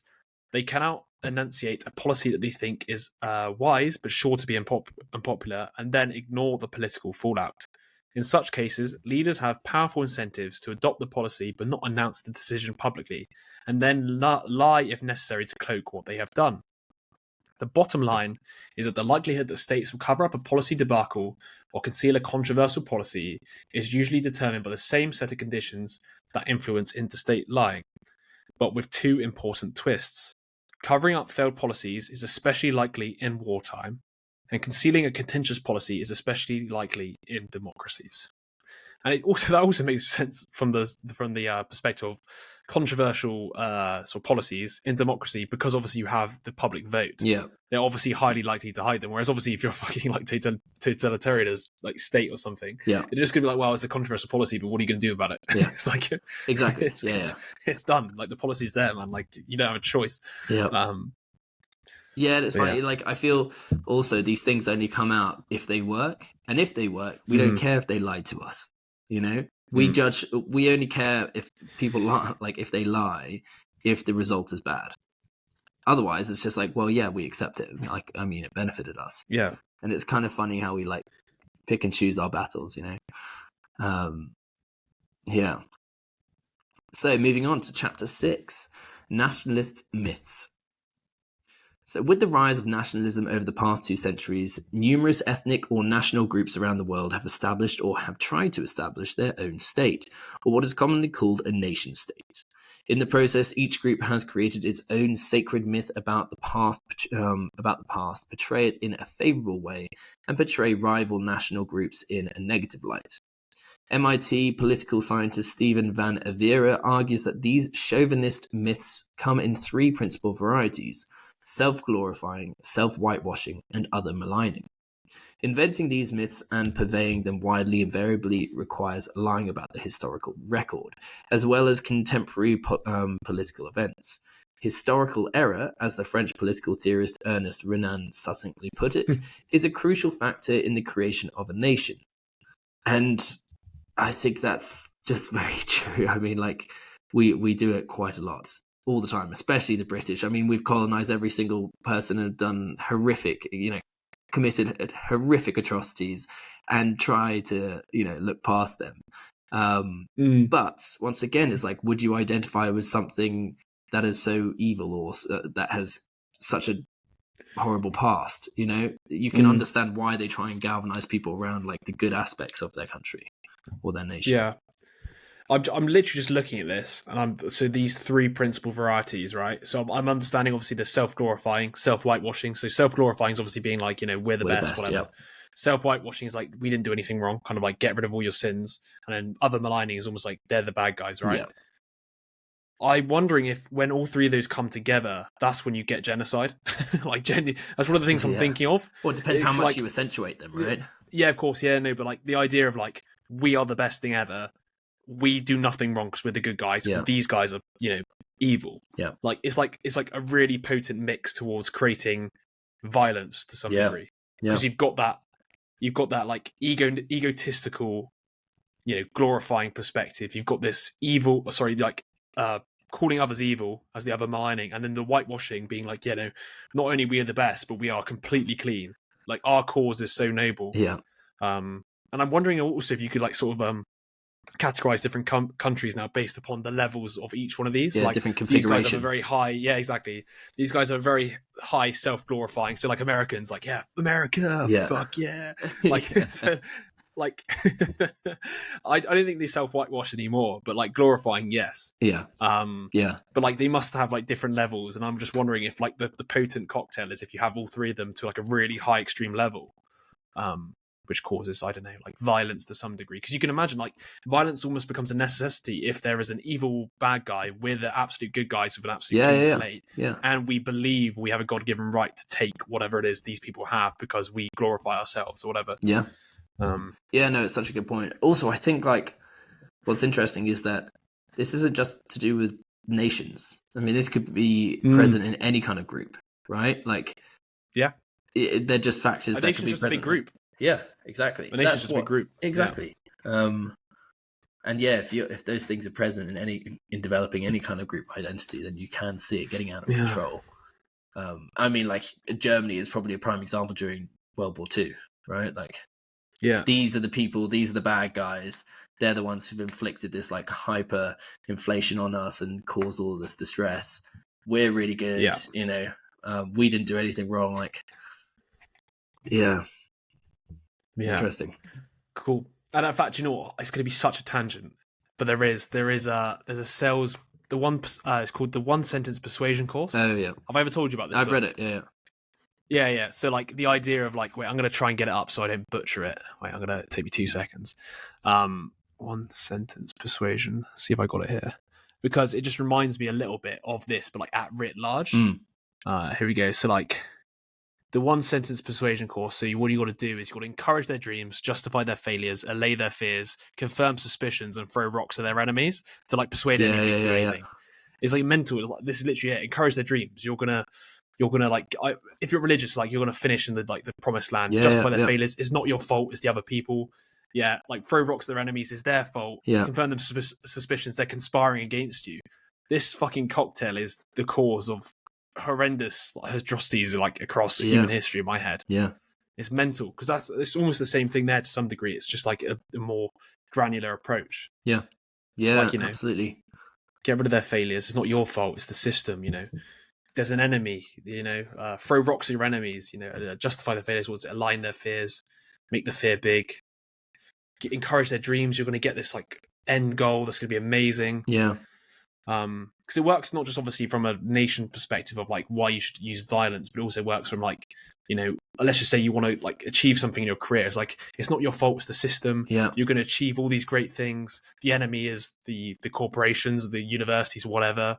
And it's just really interesting how that kind of works out. And almost most narratives to some degree take a form of that. Like, give them a justification for why they haven't been able to achieve what they wanted to, and give them a common enemy, a bit like what we talked about with the psychology of totalitarianism. I always struggle to say that. But with the idea of finding an object of hate, but like you present that as the barrier and the reasoning behind they haven't achieved what they want to achieve or what they want to do. No, it's so true. It's the scapegoat. Once again, all these ideas are like repeating themselves across different books, like persuasion books, lie books, like political books. There's a common thread between them, 100%. Yeah, and it all stems from like a Grand Flynn, the blue shirt boys. That's it. It all stems from this like tribal. Is, mate. We are so nature. Ingrained to follow that kind of way of thinking because it's like, you're right. Actually, that's a really good point. With the Grand Flynn. Yeah. Like literally identifying around a word which we can also define and redefine as we wish. Yeah. I mean, there's actually, I was going to say to you, I'm going to jump in now and say it, but we should review the book. I think it's called the lies we tell ourselves. Okay. And I've got it in Oh, the cupboard. It's I've all heard to of do it, with yeah. like it takes it down from like self-identity, nation identity. It kind of tries to break down all the individual lies we tell ourselves based upon these like levels of identity. And off the back of reading this, I think it'd be super interesting now that we've just been talking about this sort of like these ideas. I think it'd be a good book to get into soon. No, absolutely. Yeah, let's get on it. So cool. So off that little tangent, we go back. So why elites create nationalist myths? So the elites who dominate a nation's discourse are largely responsible for inventing its myths, and they do so for two main reasons. These false stories help fuel group solidarity. They help create a powerful sense of nationhood, which is essential for building and maintaining a viable nation state. In particular, these fictions help give members of a national group the sense that they are part of a noble enterprise, which they should not only be proud of, but for which they should be willing to endure significant hardships, including fighting and dying if necessary. This need to accentuate the positive in a nation's past is reflected in a law passed by the French government in 2005, which mandated that high school history courses and textbooks must henceforth emphasize the positive aspects of French colonialism. Which is crazy, right? Like, that would, imagine that trying to be passed here in England, that just would never work. Also, that was in 2005. I can imagine the cultural sort of temperature has changed a little bit. I reckon it's probably changed. Yeah. But yeah, crazy that. But it's just like, there's whitewashing effects. I think a lot of it as well is to do with like we will only have a certain amount of attention, right? So if you can draw people's attention in their education to the bits that are like the more positive frames, you're going to get a more positive outlook at the country's history and feel more proud. Whereas obviously if they sort of drew attention to the complexities, complete tangent here, but I'm wondering if we had a more balanced view of history and our own countries, maybe we would have a more balanced view of humanity as a general whole, and be willing to deal with the complexities of dealing with other people, knowing that we both are good and bad at the same time. Because we have elements of us that are both good and obviously horrible.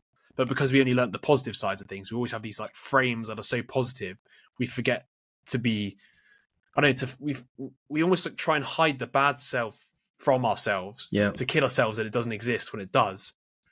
So we can't really like, once again, like the pizza thing, we can't even like integrate it because we're just so, we're trying our best to hide the reality rather than dealing with it up front and realizing we're like a melange of like both good and bad. And therefore the only way you can actually deal with it, I guess, is by some degree becoming aware of it to then deal with it, if that makes sense. Yeah, no, absolutely. Like if you just keep hiding it. I think there has to be more of an objective approach, one that considers both the pros and cons, because nothing's ever like just one or the other. But I think if you don't acknowledge it or if you hide it, then you can't learn from it. I mean, like that. The whole point of history and like reviewing history is so that you can learn from it, and we are particularly bad at that. And I wonder whether this is partly the reason, is because we just try to hide all of our failures. And it's crazy when you actually go to other countries and what they're taught in history is completely different. And they're like, when you talk about what you did in the 1800s, and we're like, no, no, we're perfect. But it like feeds this kind of weird ego rather than like trying to, give you a reason why to overcome and not be like your country was in the past, right? You're not going to suddenly, disinherit yourself from the country. It's not like I live in England and I find out that we did something bad in the 1800s, be like, oh, I'm not English anymore, right? You can't just do that. So why not be like, well, why not make England good and repent for their issues that they did in the past? It doesn't make sense to hide it. I agree with what you're saying. Like the whole point, it's like the whole point of like reflecting upon your previous behaviors to learn from the bad behaviors, so you can like reduce the frequency they happen, right? Yeah. But if you never learn about the bad behaviors that humans have like repeated throughout history, how can you ever learn from them? Yeah. It's and I mean, don't get me wrong, there is plenty of things we've learned that emphasize bad things in history, or like bad elements of human societies that have existed, like like the stonings and stuff. You all hear all this stuff back in the past, like you do learn these things that we were quite barbarous, right? It's like the first thing that comes to your mind. It's like the most. I mean, there's plenty more. Yes. My head was fixated on like Egypt. I remember also like, and also Aztecs. Like cutting out hearts and shit. But I don't know whether I think that's horrible history's thing. Anyway, completely put me on a massive tangent towards like all this weird shit that like to be honest isn't really necessary. But what the point here being is we don't learn. Like, for example, in England, like the actual we do learn a little bit like Tudors and stuff. We don't learn the timeline history and then include the bad and the good and create a more coherent understanding of the way the world is actually panned out. Yeah. I mean, you're not taught about like what actually happens in war, right? Like how depraved it actually gets. You just think like, oh, both countries go to war and they kill each other and that's it. Like you don't understand the level of how dark it actually gets. You're not taught about that, and I'm not expecting 14-year-olds to be taught about how dark war is, but it just goes to show you it's like what we conceal and what we spin, and yeah. So, on to the last part of the chapter. So, when elites engage in nationalist myth-making. Nations continuously purvey their core myths because most individuals in the group need those stories to make sense of their own identity, and because they foster group solidarity. So one could say that nationalist myth-making happens all the time. Of course, those stories have to be updated from time to time as new information about the past emerges, and fresh myths have to be created to deal with significant new episodes in the nation's history. One would also expect nationalist myth-making to be especially intense when there are serious disputes about a country's founding. The legitimacy of a state is bound up in the important ways with the circumstances surrounding its birth, and most people do not want to think that their country was born in sin. How much lying takes place in such cases is largely a function of two factors: the level of brutality involved in creating the nation-state, and how recently it happened. Self-whitewashing myths, as Vanavera notes, are probably the most common of his three kinds of nationalist lies, and the more recent the relevant events, the more likely it is that the people on different sides of the conflict will remember and care deeply about them. In short, when the founding of a country was recent and cruel, the elites will have to work overtime to fabricate a story that portrays their side as knights in shining armor and the other side as the devil incarnate. Yeah, I'm just going to drop in the whole like Israel and Palestine thing. And just I literally was thinking that while reading that. Yeah, just it's very topical right now. I don't want to get into the politics of it, but like you can just see the same thing playing out there, where like, because obviously it's such a recent occurrence in terms of like the violence hasn't been going on that long. You can just see this whole idea of like, knights of shining armor, like devil incarnate on each side. Yeah, I said this to you ages ago. Remember, I was like, those stories have almost created violence. Yeah. The idea of having like a good and a bad side, this idea of literally good and bad, has created all of the violence in humanity. Because all of the violence involves, in my head, them being like pure evil and us being the good guys. Yeah. It's that duality that's like led to all of this violence from the get-go. But anyway, so chapter 7, Liberal Lies. There is a well-developed body of norms that prescribe acceptable forms of state behaviour and prescribe unacceptable conduct in both peacetime and wartime. These norms are closely linked to just war theory and liberal ideology more generally, and many of them are codified in international law. Most statesmen claim that they accept these liberal norms and invariably emphasise their commitment to the rule of law. Nevertheless, leaders sometimes conclude that their national interest compels them to act in ways that contradict these rules. This behaviour includes invading other countries for strategic gain and launching preventative wars, as well as waging war in vicious ways that violate just war theory. When states act in ways that run counter to liberal norms or international law, their leaders often invent false stories that are designed to mask what they are doing. Not surprisingly, both British and American elites, including academics, journalists, and policymakers, went to considerable lengths during World War II to portray Stalin in a favourable light, so that it would not appear that the Britain and the United States were run by ruthless statesmen who would cooperate with one tyrannical mass murderer to defeat another. An example of this concerns the British aerial bombing strategy against Germany during World War II. Beginning in the early spring of 1942, Bomber Command began a sustained area bombing campaign which guaranteed that many German civilians would die. The British government did not want to tell its public that it was purposely killing civilians, because this is a gross violation of the laws of war. Instead, officials lied and said that the attacks were confined to military targets because the intentional bombardment of civilian populations as such is forbidden. As the historian Max Hastings notes, from the beginning to the end of war, ministers prevaricated, indeed lied flatly again and again about the nature of the bomber offensive. I thought that's just super interesting. It is, isn't it? A lot of it is kind of like any means to an end in that kind of sense. What can be justified to reach this kind of result. It's once again, mate, the corruptible, dirty hands. Picking like no choice is good. You either you either pair up with Stalin, a mass murderer, or you lose the war, or you don't have a valuable ally. Yeah. No, 100%. Yeah. Yeah. All right, onto the next bit. So, why elites tell liberal lies? One might think that there is little need to tell liberal lies, since most people intuitively understand that international politics is a nasty and dangerous business, and that countries sometimes have good reason to act in ways that are contrary to liberal norms or international law. While there is an element of truth in that argument, the fact is that most people still prefer to think, whenever they can, that their country is acting justly while their adversaries are not. Thus, leaders sometimes lie to cover up their country's ruthless behavior because their public simply do not want to hear the truth. And I mean, that's pretty true. I mean, do you want to hear? I mean, just try and tell someone about whether your government is corrupt or not, and people just try to shun it. They shoot it down. They don't want to believe that a system is corrupt, or they can't be trusted, or that their leaders are lying all the time, because once again, your belief system just is kind of cut away from the roots to an extent. So the fact is that many people around the world identify with the well-established body of liberal norms and rules that are supposed to guide state behavior, and they want to believe that their government acts in accordance with them. Political theorist Michael Walzer captures this point when he writes, "The clearest evidence for the stability of our values over time is the unchanging character of the lies soldiers and statesmen tell. They lie in order to justify themselves, and so they describe for us the lineaments, I think, of justice." I had a weird, what's the word, like association with what you just said a second ago, with like the idea that people don't want to hear that the governments could be corrupt, let's just say. And it reminded me of shattered assumptions. Can you remember one of the main assumptions we have, which is like the world is benevolent? Yeah.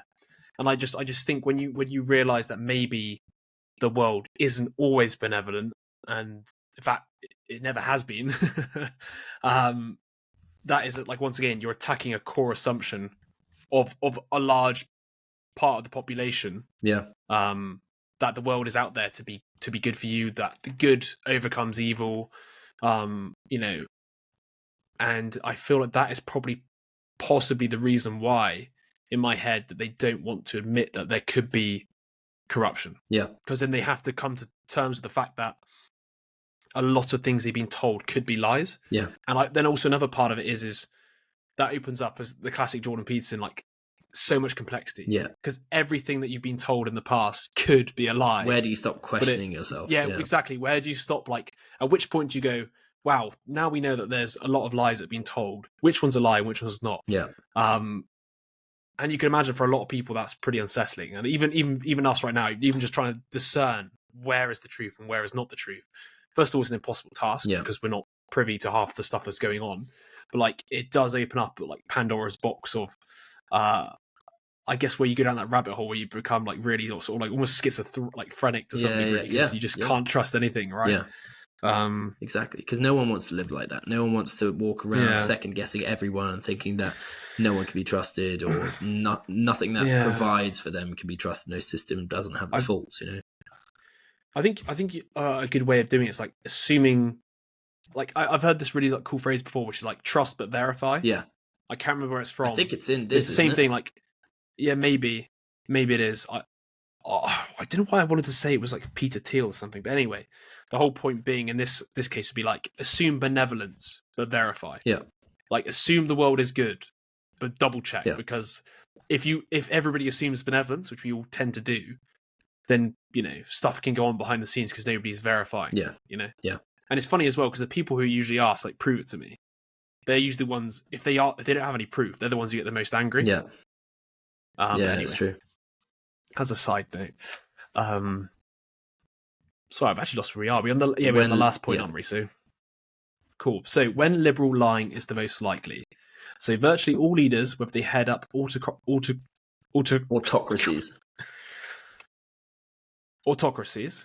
or democracies, want to justify their behavior in terms of liberal norms and international law, even when their actions are principally motivated by the kind of hard-headed strategic calculations identified with realism. However, this penchant for liberal rhetoric does not create problems as long as a country's behavior is consistent with both realist and liberal dictates, as it often is. For example, America's participation in the fights against Imperial Japan and Nazi Germany in World War II was easily defensible on moral as well as strategic grounds. The same could be said of the United States' decision to contain the Soviet Union during the Cold War and go to war against Iraq in 1991. Problems arise, however, when the realist and idealist imperative are at odds with each other. In those cases, elites will usually act like realists and talk like liberals, which invariably necessitates deception, including lying. But yeah, that's quite interesting. That's like a case when reality doesn't quite meet the ideals of what you want, so you have to distort the reality to hit the ideal. Yeah, and that kind of ties in with the psychology of totalitarianism, this kind of idea of assimilating reality into your way of wanting your ideal reality, right? What you're trying to put forward. You have to change everything to make that come true rather than the opposite. Yeah. All right. So on to the last chapter, chapter 8, the downside of telling international lies. So up to now, the focus has been on potential benefits of international lying. The emphasis has been on showing what leaders might gain for their country by telling lies to other countries or to their own people. However, there are costs as well as benefits associated with the different types of international lies that I have identified. There can even be a price to pay when a lie works as intended. To assess the negative aspects of international lying, and please remember it is a form of strictly utilitarian perspective, it is necessary to consider how each of the 5 kinds of lies affect a country's domestic politics as well as its foreign policy. Pervasive lying will inevitably do grave damage to any body politic because it creates a poisonous culture of dishonesty. Therefore, it makes eminently good sense for leaders and their fellow citizens to work to minimize the amount of lying that takes place in their country. This is not a simple task, however, because there are sometimes powerful incentives for individuals to lie and cheat to get ahead, even though such selfish behavior is bad for the society at large. And I think that is huge, actually. Like, if your government is found out to be lying, then the trust in government just falls apart.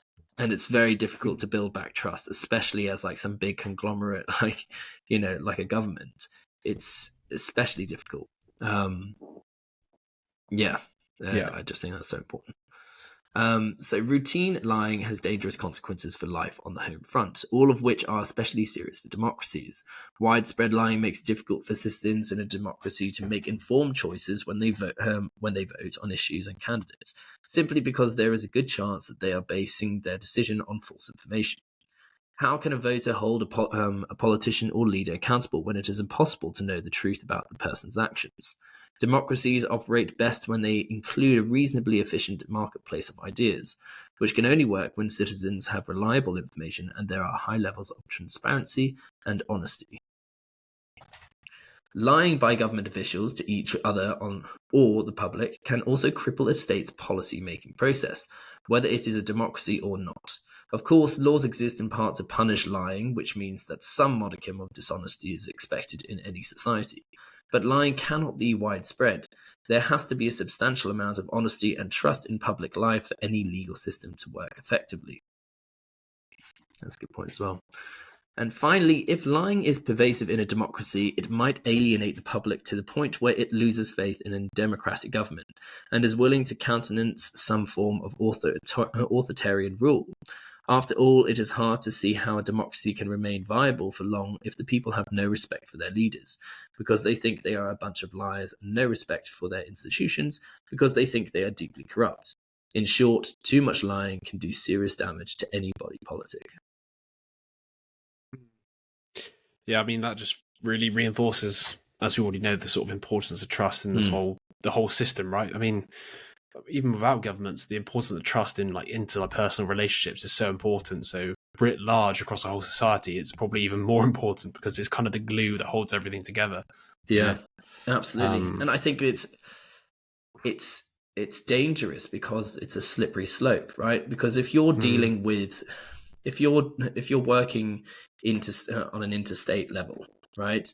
Where lying is kind of accepted to an extent, but then that somehow merges into affecting your public, and you lie to your public, and then you want to try and cover that up. You can see how it can be a slippery slope towards some kind of authoritarian control, because what was now kind of accepted in this realm has bled into a different realm and is now affecting that. And you're either going to try and deal with that by normally putting more lies or having more control in that area. You can see how it could kind of go down that kind of route, I think, to an extent. We're also with the idea of lying as well. Like, I guess the existence of whistleblowers reveals the existence of lying and stuff as well to some degree. So, like, when it comes to lying, I feel like they're way more protective over the lies, and therefore,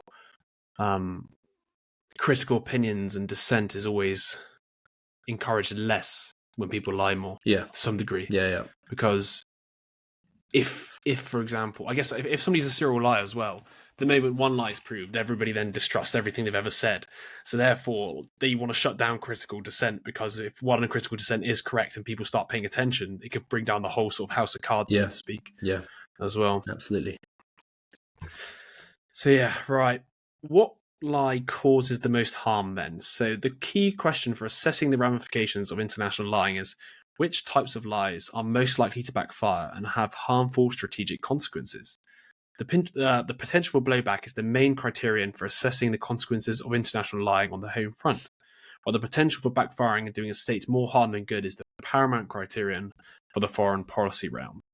So I'll just continue with this one, mate, because you just had a big old paragraph. So the hazards of fear-mongering. So fear-mongering, unlike the lies that leaders tell each other, is likely to have serious negative consequences for both a state's internal politics and its foreign policy.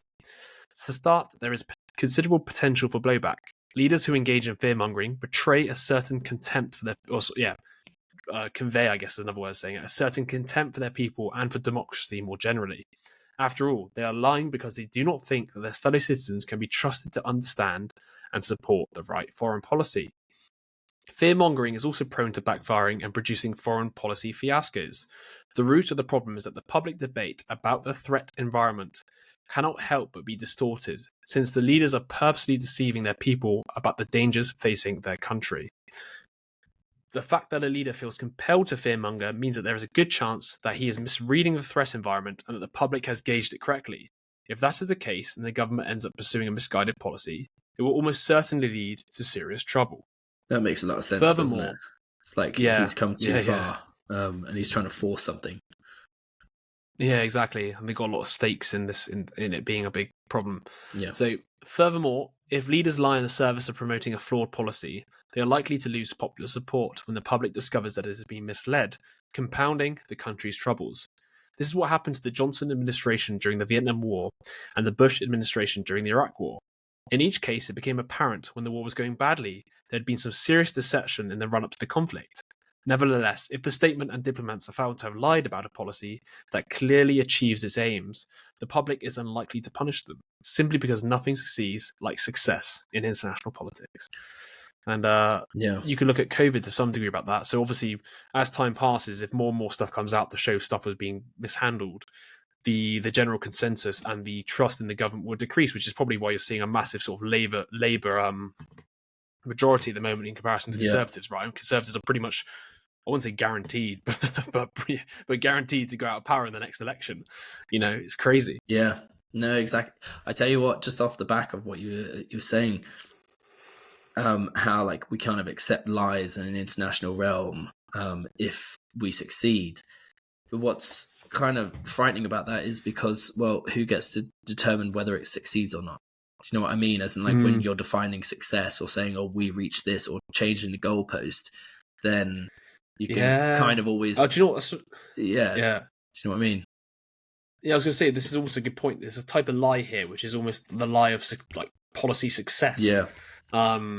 Which I guess is... Wait, which one would that try and fit in? I'm trying to think about where it fits justifies the policies, doesn't it? And maybe liberal lies, but like... I'm just trying to think which lie that fits in, but you kind of get what I mean. Like, there is an incentive to lie about the success of a policy. Yeah. Policy, sorry. And I think it might have been social imperialism. Let's have a little look again. If I can find it. So socially present. Yeah, No, that's it. Like ignoble cover-ups. Yeah, it's like okay, when they're fine. basically covering up an unsuccessful policy. Yeah, that's where it would come up. Okay, that's I guess more selfish to an extent, but selfish on a government level, rather than not necessarily just an individual level.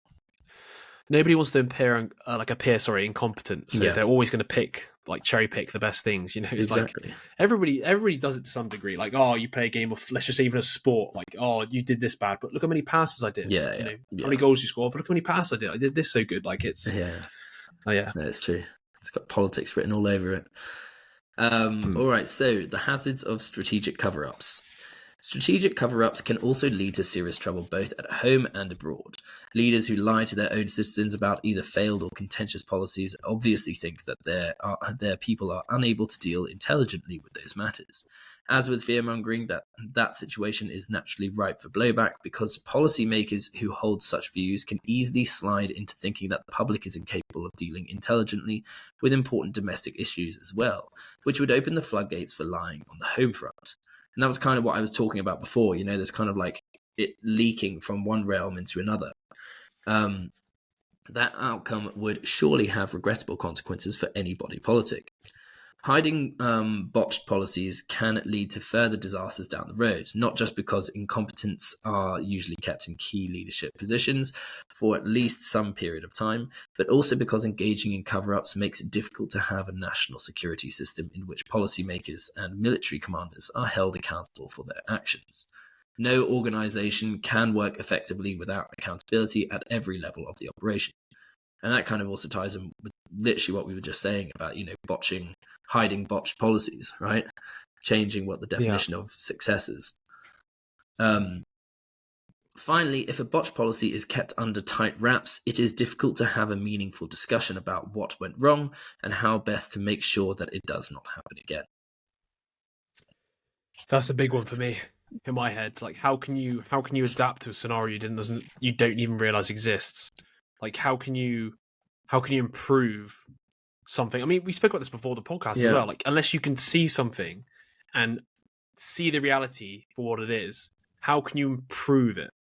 So how can you manage something that's not like, if you don't have the idea of what the problem actually is in the first place / the current situation, I just don't understand how you could possibly ever make a change that actually matters or improve something, if that makes sense. There's no feedback mechanism. It's just impossible. It's the historical argument again, isn't it? It's like you're just like, oh yeah, we fucked up. Let's not acknowledge that. Let's keep moving on, and not actually integrate any of the feedback. Yeah, I do. It's a hard one, isn't it? Because the problem is we've spoke about this before as well, which is like, you can't really admit to the mistake to some degree because we have such a high disdain, I guess, as a collective towards like politicians in general anyway. I think especially in Britain, for example, but that we probably wouldn't give them the benefit of the doubt. But at the same time, I do wonder how refreshing it would be to somebody to put their hands up, be like, you know what, guys, we messed up, but we're going to make it better. I think that's part of what it has to be, is like, we messed up, but we're going to do something about it. Because we all make mistakes, and there is part of us that does, I feel, most people do understand that mistakes can be made. And I almost do wonder whether we actually, once again, we are projecting onto the general population thinking they won't be able to handle the truth. This is like almost us giving that neoliberal thought, like they can't handle the truth, which is like, this person's made a mistake. But the reality is, I think a lot of people are a lot more forgiving than we think. I mean, just from a personal example, with business, for example, if we make a mistake as a company, I found for sure from my limited, 5, 6, or however many times it's happened, right? If I own up and apologize, they are way more forgiving than if I try and hide. Than if I try and create some excuse, right? No, if I just go really sorry, it's my fault, people tend to be way more forgiving than if I make some excuse and kind of pass off the what's the word? The ownership to somebody else or something else. Yeah. No, 100%. I think it's difficult because I think a lot of it stems from our culture and our culture towards making mistakes. Like at school, are we allowed to make mistakes, and how does that bleed into corporations or organizations or different sectors of society? And I think what makes it particularly difficult in politics is because there is a lot of pressure. Their decisions impact millions of people. But I do think it's also taxpayer dollars. It's taxpayer dollars. A lot of their projects are funded by taxpayer dollars. So it's like, well, thanks for wasting it. I mean, what's happening with this HS2 project at the moment? Whatever it's it was, cancelled that's now. Or from Manchester, I think. How much money's been put into that Billions. over the years of taxpayers' money? This is what I mean. Botch job, and also they're gonna 100% play off some bullshit. Like, be like, we had to use it for this or for that. It's like, yeah. No, it's a good point. it's difficult, and I don't think you'll find many politicians who do that, because once again, it's like it's better for them to have ambiguity surrounding their decision-making process rather than like, this is what happened. Yeah, we fucked up. Yeah. All right. So is it me? I think it might be, isn't it? So So the risks of nationalist myth-making. So lying to help perpetrate national myths is unlikely to have harmful domestic or foreign policy consequences. There is not much danger or blowback because most people are usually so taken with their nation's myth that they do not recognize them for what they are. Instead, they see the myth as hallowed truths, not lies or distortions of the historical record. George Orwell captures this essence of this collective self-delusion when he writes, "Nationalism is a power hunger tempered by self-deception. Every nationalist is capable of the most flagrant dishonesty, but he is also, since he is conscious of serving something bigger than himself, unshakably certain of being in the right. Even well-educated and otherwise sophisticated elites sometimes fall victim to this phenomenon. In effect, they end up believing their own lies." Yeah. But yeah. Just once again hammers home the point of needing to be honest to kind of calibrate their reality, their identity. Yeah. Although on that note, it's very difficult. Like, history is very difficult from what Nassim Taleb, talks about in his books, is that we only know what we found, right? And even what was it in the corruption thing? Is like, was it corruptible? No, it is. It's survivorship bias, right? Yeah, exactly. Like, also, what the thing of like, did we paint outside? Well, we don't know. Yeah, it's the cavemen painting, right? Yeah. If they painted on trees, because obviously trees would have lost or sort of either died or come back. You know what I mean? Like, whereas caves obviously kept the paint. So absolutely. We see what was saved, but we don't see what wasn't saved. Exactly. But it doesn't mean it didn't exist because it wasn't saved, Precisely. And so, trying to establish these kind of myths based on fragments of history that we have, and also how complex history is. I mean, pardon me, you can never answer the question, what caused World War II, or World War One. There's so many factors. So we're picking from here and there. You can never be properly objective, but you can be more calibrated. You can factor in different points. Yeah.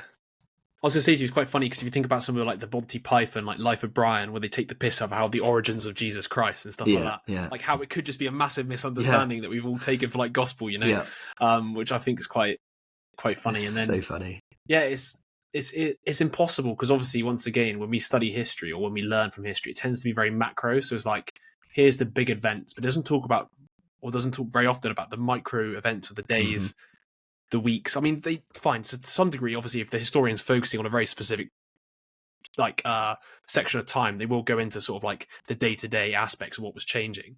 But from reading all this stuff around decision making and human fallibility, some of this stuff could have literally just been caused because the guy just broke up with his missus. He's super angry and he's just I'm gonna fucking take it out on our neighbors. Kind of what I mean? He has made a snap decision at that moment because he was in a state of mind that was aggressive. And caused, something else, like a chain reaction, right? It's like the butterfly effect or whatnot. 100%. I mean, a prime example is, I think it was in World War II when the Kaiser was assassinated. The guy tried to assassinate him, failed, and then left it, aborted the mission, happened to be downtown, and the car happened to drive past him again. Yeah. Just on coincidence, and then he took the most of his opportunity. But it's those tiny little things that can't be scripted, that weren't planned, that weren't part of some bigger, agenda. It's just, it's weird. It's chaos. It is. Once again, as humans, we like to make the order out of the chaos, don't we? Yeah. So I'll tell you, it was really interesting on the topic of history. I think Nassim Taleb, he might have recommended it in that book, but he definitely recommended it somewhere. Maybe it was his Twitter, but he recommended. I've got the history book at home. I haven't read it yet myself. but it was more like a day-to-day life of Romans. Oh, It was like written, okay. it was like collective diary writings. Yeah. And he was like you can get a much better gauge of the era from reading what the people were thinking. Like, then it's mental because you're like almost transporting your mind into the past to see what these guys, how they lived. Yeah. And he's like, that is more interesting from history than obviously the big macro perspective. Because obviously the big macro perspective is just event. Yeah. This is more like, what was it actually like to live in that period? What were your beliefs? What was your daily routine? I think it literally some of it came from like letters and from journals, didn't it? Like of just ordinary people. Yeah, literally exactly that. Yeah. So interesting. Haven't read it yet, but we'll get onto it. But it's on the list. Yeah. Yeah, it's on the list. All right, so on to this last bit. So the potential costs of liberal lies. Liberal lies also do not have a significant downside either at home or on the foreign policy front. The same shared self-delusion that attends nationalist myth-making tends to work here as well. Most people do not recognise that lying is taking place because they are inclined to believe that their own country almost always acts nobly. Thus, there is not much danger of blowback, but even in those rare instances when liberal lies do not work as intended and the public recognises that their country has acted in an immoral or illegal way, there is not much danger of blowback because most people understand the rulebook used in international politics is not the same one used inside their country's borders. Yeah. Once again, there's always just consequences to this stuff, mate. John Wick. Just John Wick. Can't get it out of my head. Yeah. It's Keanu Reeves, just consequences. Right. All right. Okay, so we've managed to get around to the end. So summary. Leaders who lie to the citizenry for what they believe are good strategic reasons might nevertheless do significant damage to their body politic by fostering a culture of dishonesty. This is why fearmongering and strategic cover-ups are the most dangerous kinds of lies that leaders can tell. Both carry a risk of blowback because they involve leaders lying to their publics, and both are also prone to producing foreign policy debacles. The potential costs associated with the other three kinds of international lies, such as nationalist myth-making, liberal lies, and interstate lies, are not nearly as great as with fearmongering and strategic cover-ups. Remember, the leaders who are most likely to lie to their publics are those who heed democracies bent on fighting wars of choice in distant places. That description obviously fits the United States, and it goes a long way toward explaining the Bush administration's deceptions in the run-up to the 2003 Iraq War, but it was certainly not the first administration to engage in fear-mongering, and it will not be the last. Yeah. That's, short book, long podcast. Yeah. But I hope people took a lot from this because it was super interesting. And there's so many like parallels to be drawn across so many other books. And obviously from just reviewing this now, I'm super inspired to read that one I was talking to you about. I think it's The Lies That Bind Us. I'll get it in a second and we'll get it on the list. Yeah. No, I thought it was really interesting. And I quite liked how, similar to Corruptible, it just unveils the complexity. It's never so simple that like people just shouldn't lie and that it's always wrong. Yeah. And that it does happen. There are reasons for it. I mean, a prime example that we didn't mention on the podcast was, when England cracked the Germans' code, right? And they had to allow that ship to sink because if they had alerted it, then the Germans would have changed their code. And so you can understand already that there's so much more complexity there that like, okay, do you be honest and like, intervene, but then so many more people would have lost their lives and maybe would have lost the war.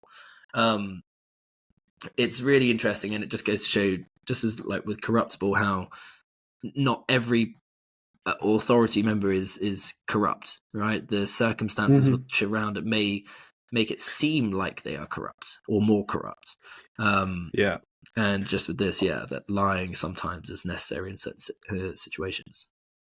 Yeah, I think it's one of those things that like maybe some people probably came to the book with the idea that we're going to sort of talk about, one or two reasons why they lie. But as you can see, there's so many different reasons depending on context. Depending on the problems faced, depending on like the nation states surrounding them, right? Like if you're on an island, you probably have less likely to lie about rival states because you're not surrounded by countries that could invade you at any point, right? So there's other geographical sort of things that come into play here as well. But I think as sort of insight into the way the people in power sort of minds work, this is a really interesting idea, really interesting book, a bit like Corruptible in the sense that it's really not binary. We all seem to like try and separate things into right, wrong, this, that, when it's actually like, once again, like everything, once you delve into it, way more complex. So I hope, after listening to this, you kind of walk away with an idea that like, there is more to it than just, lying and not lying. It's like, okay, there's different types of lying. Who knew though, hey? Yeah. No, it's a good point. Less of an actionable book and more one that like changes how you see the world, how you perceive the world, and especially like people who are in authority. But definitely along the lines of what we've been reading about with psychology of totalitarianism, Corruptible. We'll be reading around other very similar books as well. Yeah, for sure. So I think, do we want to try and review some of the best, like some of the key takeaways? I mean, obviously the inventory of lies in itself is a key takeaway because you can almost have a list in front of you and see some of the news and think, okay, which one of these lies might be applying here? That's I guess one way of applying some of this knowledge. It's kind of like, okay, what is the chance of one of these like, lies being used right at this moment? Yeah. I think a very useful point that I took away from the book was this idea of the difference between deception and lying. Yeah. I thought it was quite a big one. And also spinning and concealment. I think it's useful to have the delineation there and to know about the differences between each. Yeah. I thought the fearmongering was like particularly prescient because obviously recently we've been through a period of time where I think it was used a lot, whereas before it wasn't used as much. For at least from our like our limited lifespan we've been on this planet. And I'm just trying to think if there's anything else I would say I'd take away. But for me, that's the main points. I mean, all of it really. It's one of those books where it's like all of it is pretty much like a key idea. No, it's definitely worth a read. Like we said, it's a pretty small book. We could easily read it in like about a day. I just thought, it has some really good points. Things like, about it. It's just it kind of goes into a bit more detail. I really like the kind of gives it more context, doesn't it? Exactly. Actually? Like you see these lies almost being portrayed. Yeah. People have like a feeling that this is being done. They don't understand why, and I guess this almost might reassure them that sometimes they are being done for the right reasons. Yeah, and it kind of shatters this illusion that all countries are great and that they're moral and they're virtuous. It's like no country is like that to an extent. Some might be more than others, but this all happens on an international level. I think that's one of my key takeaways. So there we go. I don't know what we're doing next. Probably Anti-Fragile.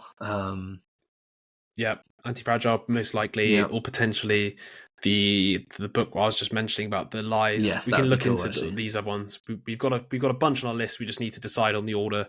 What else in the pipeline? Paradox of Choice. Yeah.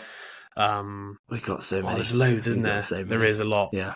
So stay tuned. Listen to the next episode. Subscribe if you haven't, and we'll catch you on the next one. Yeah, that's a wrap.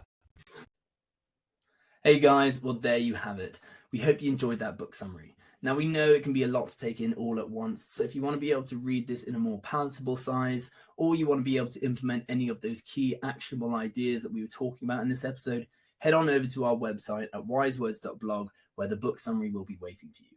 Also, don't forget to check out our socials as we consistently upload the key ideas, benefits, and actionable ideas from all the books that we read.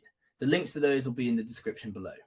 Now, we want to be able to get you the best content in a way that's really easy to understand, but we need your help. Your opinion matters. So you are our feedback mechanism. And with those quick actions, whether that's leaving us a like or a dislike, commenting in the comment section below, or subscribing to our channel, all of those help us gauge what we're doing well and how to improve on our method of delivery. So if you have any thoughts on the matter, don't hesitate to act. It takes less than 10 seconds and it really helps us out. But with all that being said, until next time, stay wise.